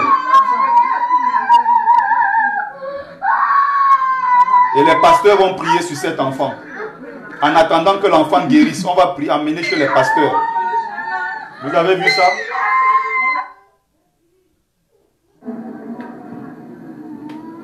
N'est-ce pas? On va amener l'enfant chez le pasteur. On va amener l'enfant chez le pasteur va prier. Prier pour que l'enfant guérisse. Entre-temps, les milliardaires viennent se soigner en Europe. Et voilà nos enfants.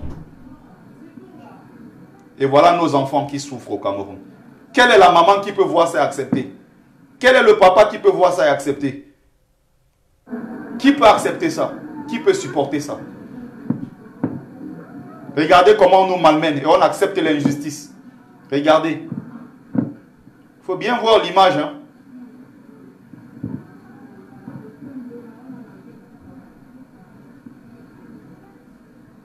Voilà.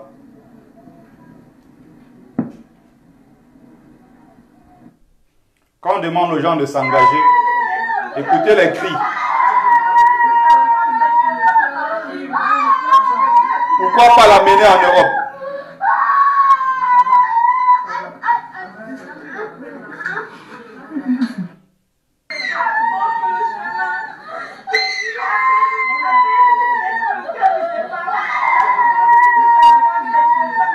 Voilà, et les gens sont là pour appeler Seigneur. Entendez derrière Seigneur.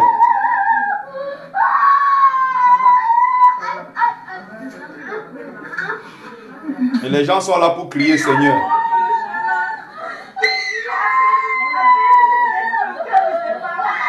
Jésus s'en fout complètement. Jésus s'en moque. Ce n'est pas en criant Jésus qu'on construit un pays. Jésus s'en moque complètement. Si les Européens ont tout ce qu'ils ont chez eux pour soigner les gens dignement, c'est parce qu'à un moment, ils ont foutu Jésus à la poubelle et ils se sont mis au travail. Voilà. Ce n'est pas Jésus qui viendra résoudre ce problème. Et je peux parier que cette famille a déjà été exploitée par les pasteurs qui vont dire non, laissez l'enfant, va prier sur l'enfant va guérir. Et l'enfant continue de souffrir. Voilà le Cameroun que nous voulons. N'est-ce pas? Voilà le Cameroun que nous voulons construire. Les milliardaires peuvent tout de suite prendre un avion, avec, je dis bien, l'argent du contribuable camerounais, aller se faire soigner en Europe. Pendant ce temps, nos enfants souffrent. Regardez le visage de l'enfant. On dirait le visage, je ne sais de quel animal. Regardez à quoi l'enfant ressemble. Regardez. Regardez. C'est quoi cette injustice? Pourquoi pas faire voyager cet enfant? On a les milliardaires, les Foto Victor qui viennent soutenir quoi, Paul Biya.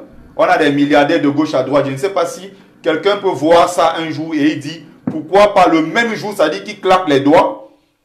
On amène cet enfant en Europe le plus rapidement possible pour que l'enfant soit opéré. C'est quoi cette histoire? Regardez, c'est quoi cette histoire? Et c'est dans ce Cameroun que vous voulez vivre. C'est dans ce Cameroun, ça veut dire que c'est ce Cameroun-là que vous adorez. Il y a encore d'autres images ici, mais malheureusement, j'ai mis ça dans le téléphone avec lequel je suis en train de faire le direct. À Hawaï Escalier ce matin, 2 élèves qui vont à l'école se font écraser parce qu'ils ont pris le bain Sikine. Ils se font écraser. C'est les mêmes choses comme ça tous les jours. Tous les jours au Cameroun, pareil. Et ça, c'est parce qu'on a eu l'occasion d'aller filmer. Il y a beaucoup d'autres enfants comme ça qui souffrent dans ce pays, qui sont dans des conditions indignes, des conditions inacceptables. Et il y a des gens qui pensent qu'il ne faut pas s'engager. Je vais mettre l'image, même si ça choque certains. D'autres disent que non, c'est affreux, il ne faut pas regarder. Mais je fais exprès de choquer les gens avec ça.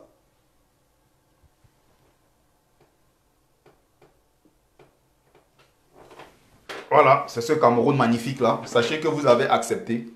Moi, je suis contre l'injustice et j'ai toujours été du côté de la veuve et des orphelins. Je n'accepterai jamais ce genre de choses. S'il faut se battre jusqu'au bout, je suis prêt à le faire. D'ailleurs, j'ai prêté serment devant mes ancêtres, comme on le dit. Comme on dit, j'ai bu pour dire que je vais me battre jusqu'au bout. Et j'ai promis de le faire. C'est ça que vous voulez accepter au Cameroun.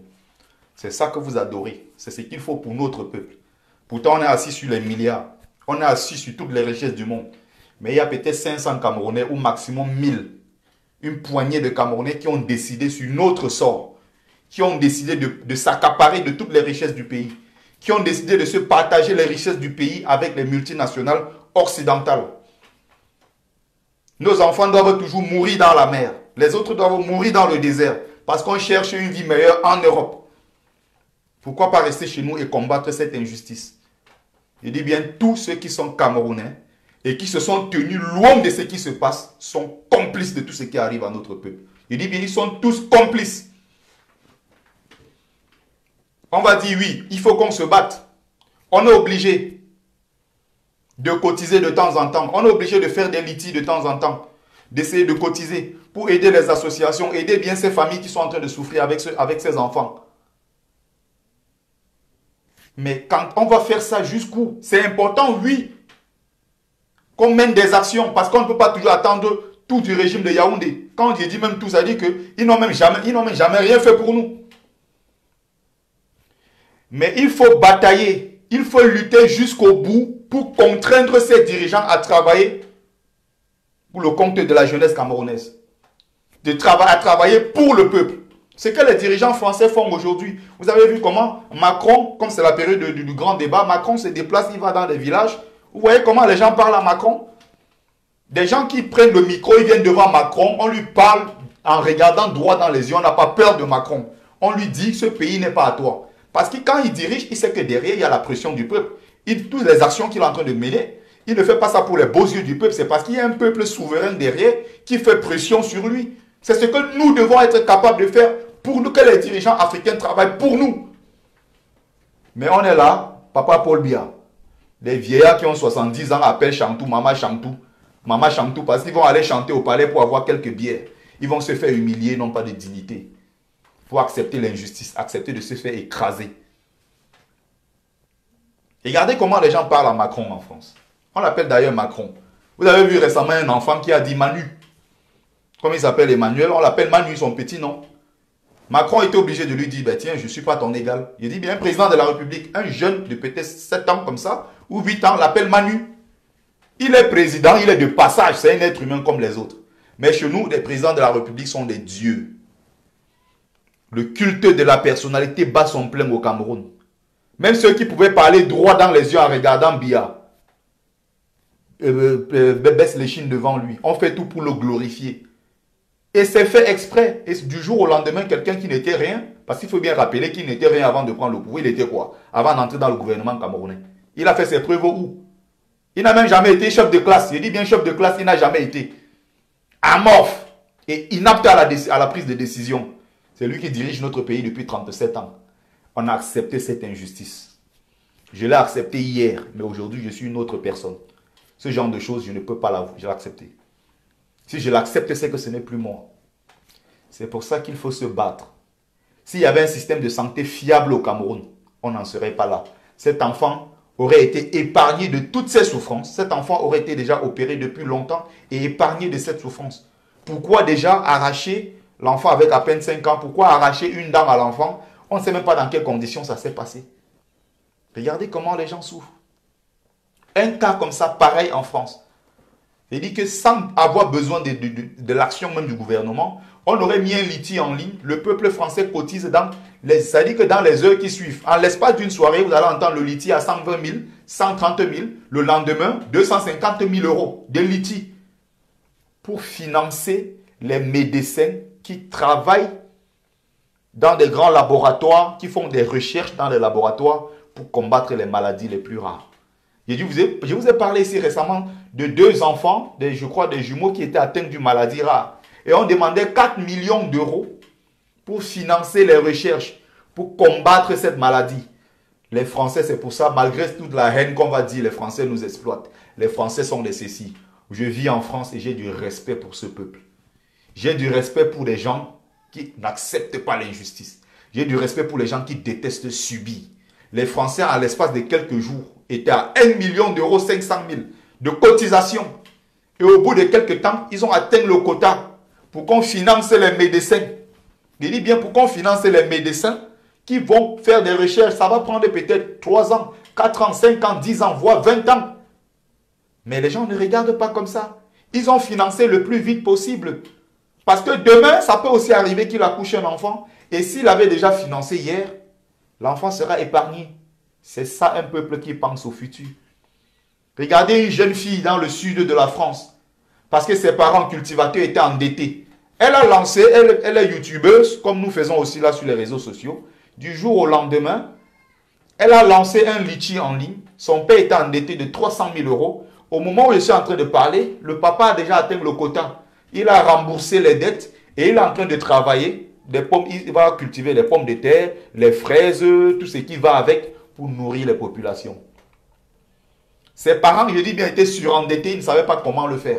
Leur jeune fille qui avait à peine 18 ans, elle avait 15 ans, voilà.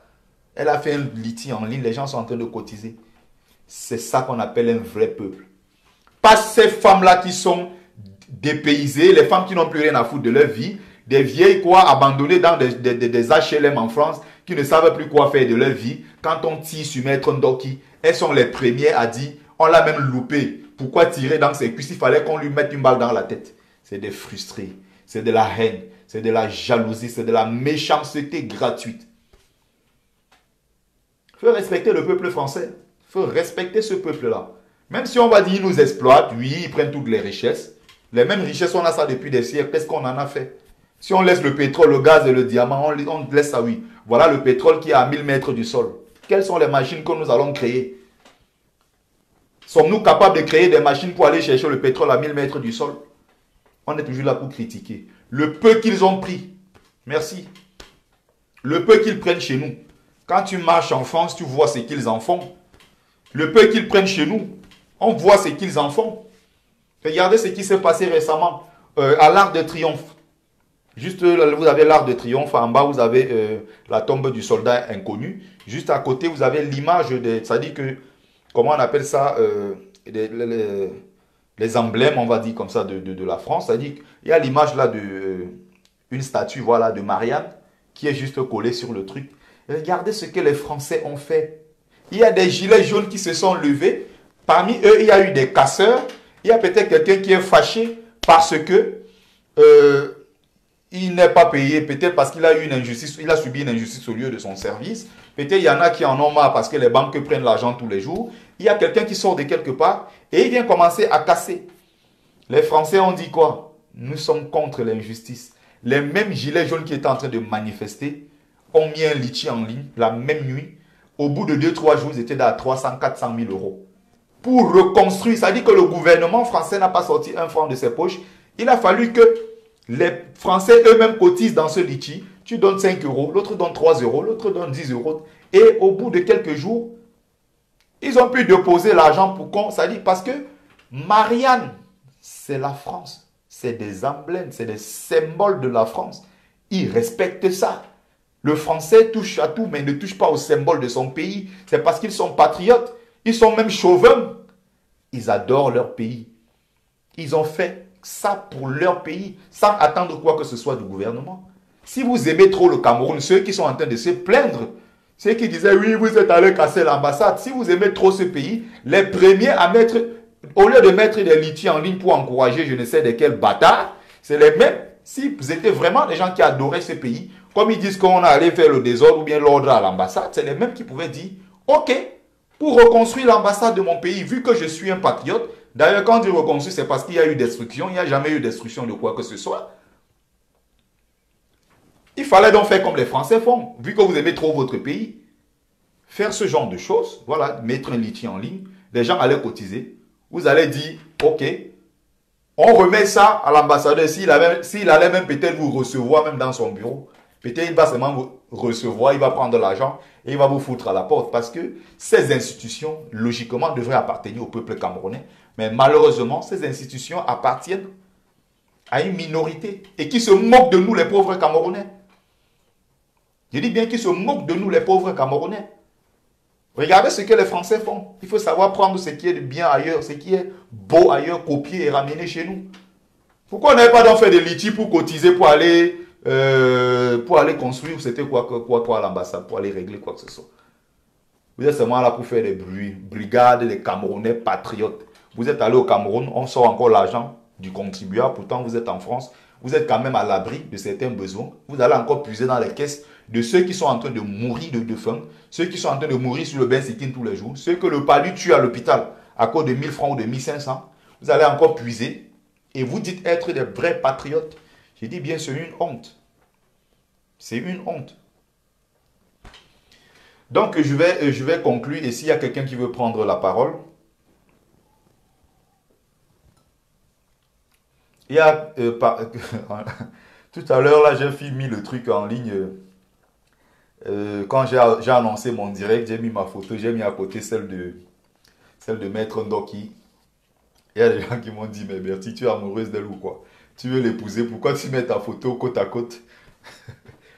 C'est vrai quand même que ces derniers temps, voyez, d'ici, il y avait la possibilité, mais malheureusement, aux dernières nouvelles, elle est déjà mariée. J'allais demander la main de Maître Ndoki au sommet du Mont Cameroun. Ça, c'est spécial. Ce n'est jamais arrivé dans l'histoire du Cameroun. Moi, je m'apprêtais à faire ça. C'est-à-dire, je descends au pays, je vais au sommet du Mont Cameroun, je demande sa main devant tout le monde. Sauf que malheureusement, c'est déjà fait. Alors, je vais voir si c'est possible de prendre une, deux personnes. Après, je vais conclure le direct. Alors, la ligne maintenant est ouverte. Si quelqu'un veut passer, envoyez vos invitations, je vous donne la parole. Il ne faut pas non plus que ce soit toujours les mêmes. Hein. Je vais aussi prendre les gens, voilà.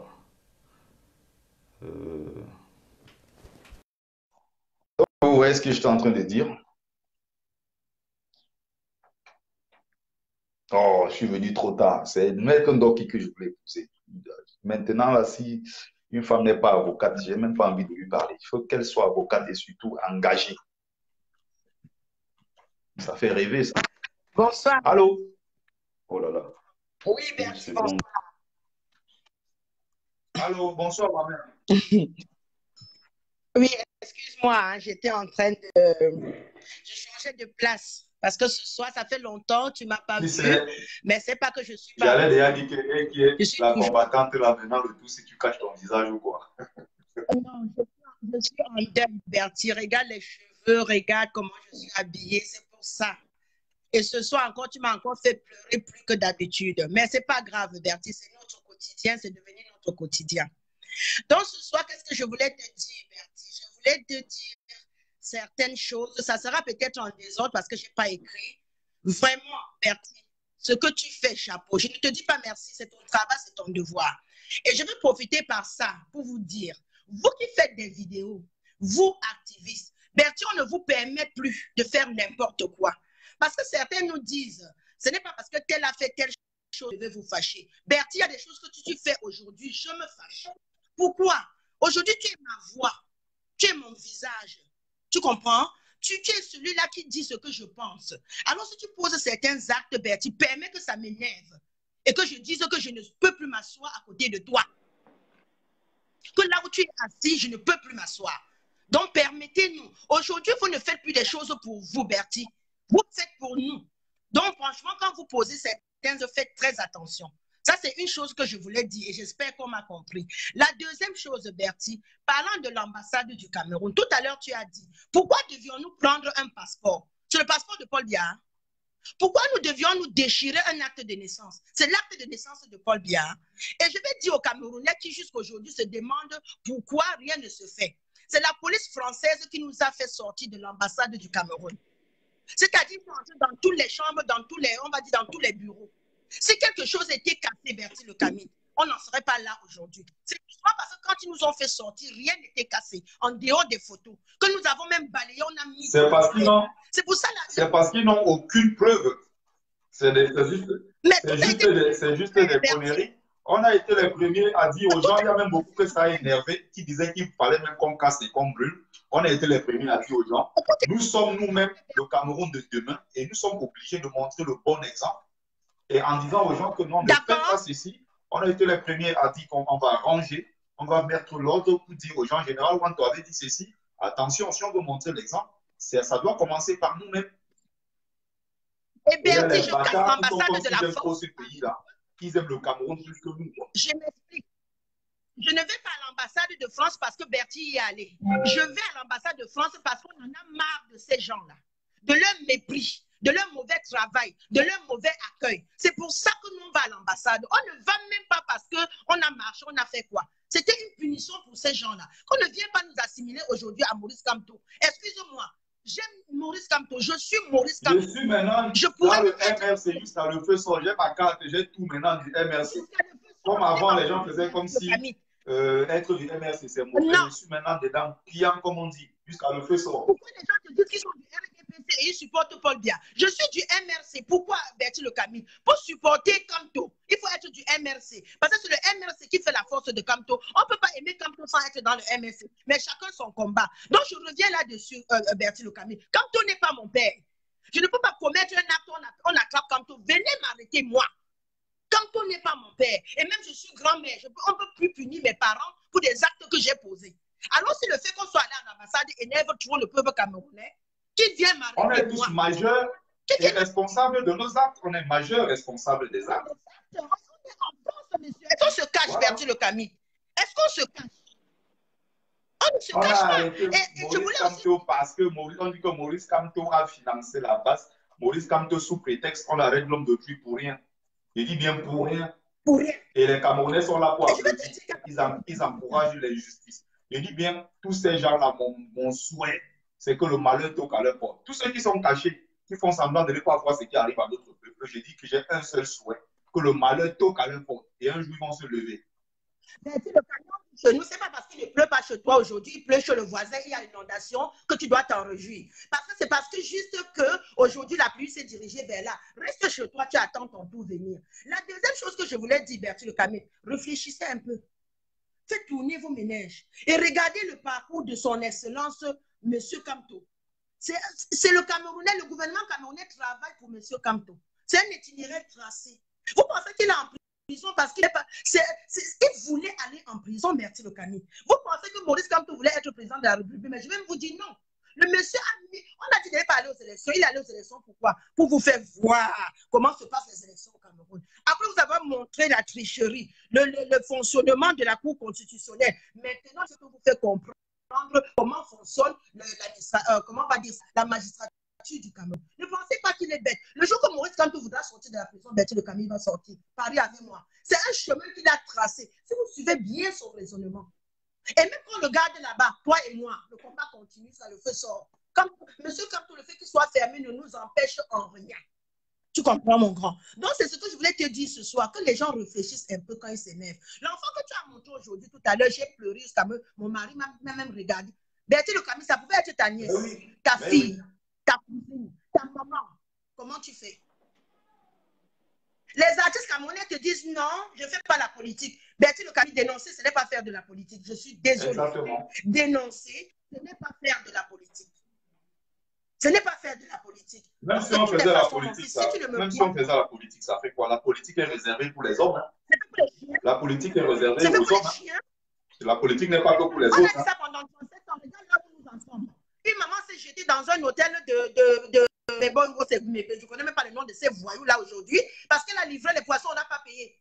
Si c'était Ibamileke, c'était quelqu'un d'autre, on allait dire que c'est votre problème.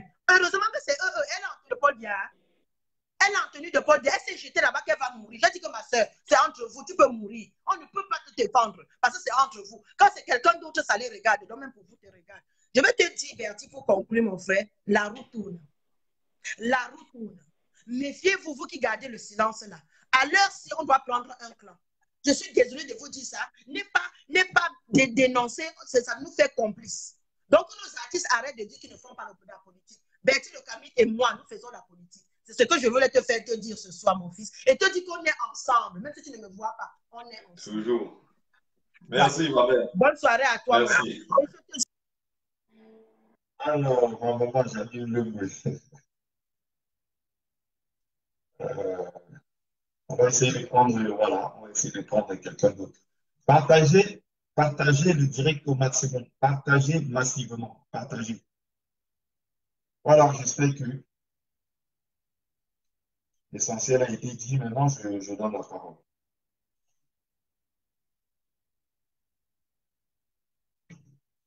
C'est en train de machiner, on aura quelqu'un d'ici quelques secondes.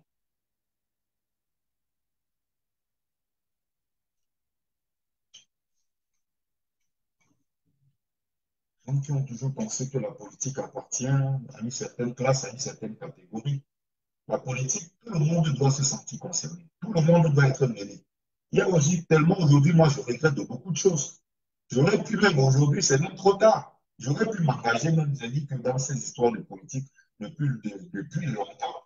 Il y a des Camerounais qui ont 40, qui ont 35 ans, qui n'ont jamais voté. Il dit bien, c'est une honte, des Camerounais de 30, 40 ans qui n'ont jamais voté. Impossible. Comment on va pouvoir changer les choses? Salut mon frère, bonsoir, on t'écoute.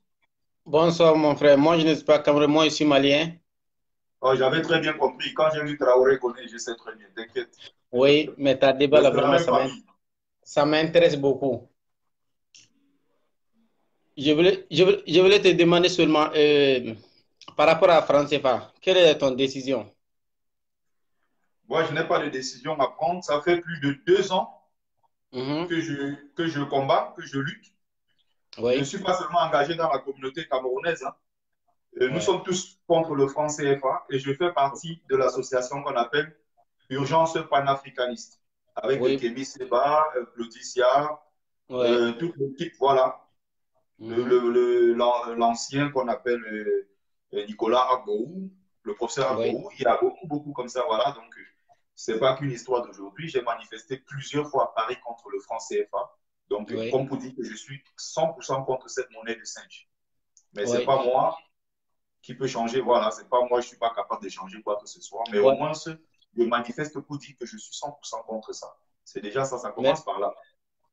oui, merci beaucoup. Moi ici en Italie, le samedi, le 2 mars passé, moi j'étais là-bas à la manifestation. Il y a il y a plus de pays africains étaient là-bas, avec les Cameroun et aussi et Gabon, tous les pays africains, je voulais dire. Exactement. C'est Je très pense que vous, important de ne pas se sentir concerné seulement par ce qui arrive au Mali en tant que Malien, mais de se sentir concerné par ce qui arrive à notre continent. Moi, j'ai été à la manifestation avec des Tchadiens, avec des Togolais, avec des Ivoiriens. Je suis même oui, allé plusieurs fois dans la manif des Congolais. On allait se battre pour la libération de Gbagbo. Il y a beaucoup d'autres choses. Hein. Quand on est africain, on pense aussi au continent, on ne pense pas qu'à son pays. C'est aussi très important. Vraiment, vraiment, je voulais dire que les jeunesses africains ont qu'à s'élever parce que les shows qu'on est en train de vivre sur télé, c'est pas la réalité. Nous, on est ici en Europe, on sait que la vérité. Les gouvernements italiens, les gens, ils ont dit qu'ils sont des populistes, moi, je n'ai pas d'accord avec ça parce que grâce au gouvernement italien, qui nous donne la permission pour manifester contre la France CFA. Je voulais dire que les jeunesses africains, on doit s'élever. On ne doit pas avoir des pères des Français. Les Français, ils sont quoi? Tous les pays africains. Mon frère, moi ici en Italie, ici, souvent quand je me regarde, j'ai ma vie de pleurer, mon frère. Nous, les jeunesses africains, on a des 20 ans, 25 ans comme ça, on est en train de souffrir. Notre pétrole, les diamants, tout ici en Europe. Il n'y a aucune jeunesse africaine qui va se battre comme ça. Tous sont en train de perdre de mourir. Tous ont peur de mourir. Les manifestations qu'on a fait ici en Rome, quand ils arrivent en Europe, il y a la famille déjà derrière qui commence à dire que moi j'ai ce problème dans ma famille. Les gens me disent hein, pourquoi tu t'engages? Pourquoi tu arrives en Europe au lieu de te calmer, tu manges ta part? Tu viens en Europe pour aller manifester, on te voit partout en train de manifester. C'est comme ça que beaucoup de gens pensent. Ils sont en train de nous insulter. Voilà, je te laisse continuer, vas-y. Ils sont en train de nous insulter aussi parce que pourquoi nous, on n'a pas fait politique dans notre pays? Parce qu'avant nous, on ne savait pas la vérité. Depuis quand on est arrivé ici, on sait que la vérité. Les manifestations que nous, on a fait ici à Rome. Moi, j'ai des pages de Facebook. J'ai lancé plus d'une semaine. Mais il n'y a aucune jeune africain ici à Rome, je suis en capitale Rome, les gens qui sortent en Belgique, en France, en notre pays, qui viennent pour soutenir notre manifestation avec les messieurs Konaré. Mais les gens propres, les Africains, les jeunes Africains qui habitent ici en Rome, ils n'est pas venu.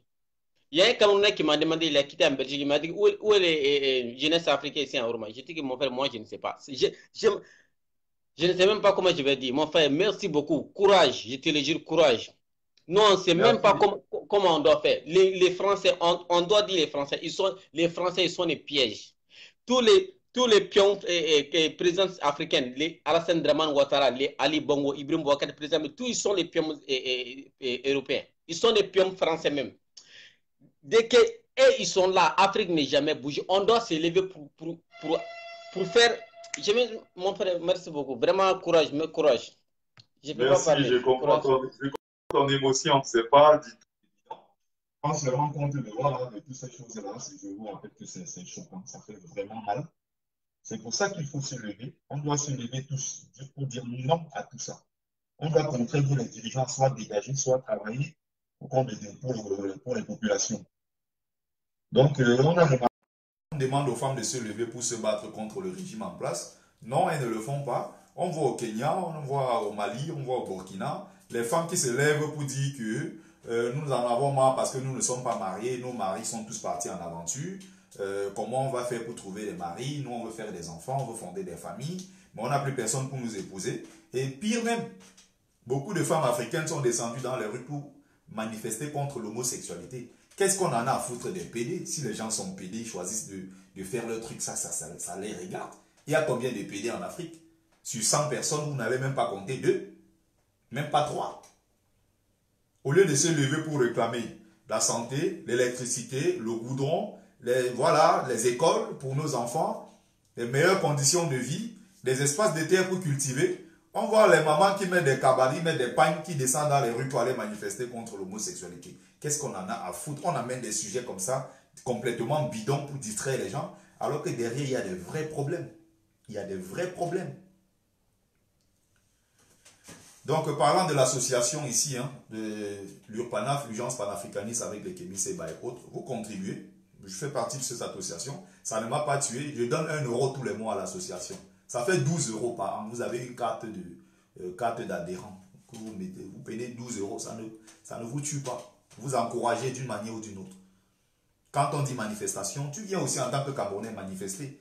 La semaine prochaine, je crois, non, le 9 ou le 16, je crois, il y a une association, une manifestation à Chamalières, c'est-à-dire la ville à côté de Clermont-Ferrand, là où on fabrique le franc CFA. Les Africains de France, et même d'ailleurs, vont se rendre là-bas pour manifester devant la société qui fabrique le franc CFA pour envoyer en Afrique. Ce n'est pas la première manifestation d'ailleurs. D'ici peu encore, il y aura aussi un pèlerinage, en quelque sorte, qu'on va faire dans le Jura, en France, sur la tombe de Toussaint Louverture, qui est ici l'un des pères, voilà, fondateurs, qui est l'un des plus grands combattants de l'histoire, qui a battu la France en guerre et autres. C'est-à-dire que c'est après lui qu'il y a eu Dessalines, Jean-Jacques Dessalines.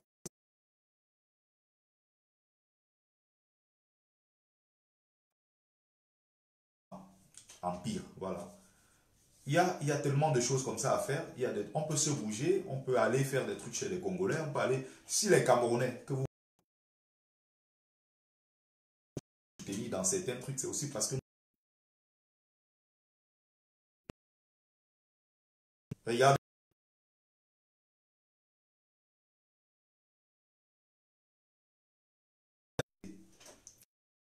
le général Barra. Oh là là, ils ont commencé à un direct comme ça, magnifique, tranquille, où on n'insulte personne.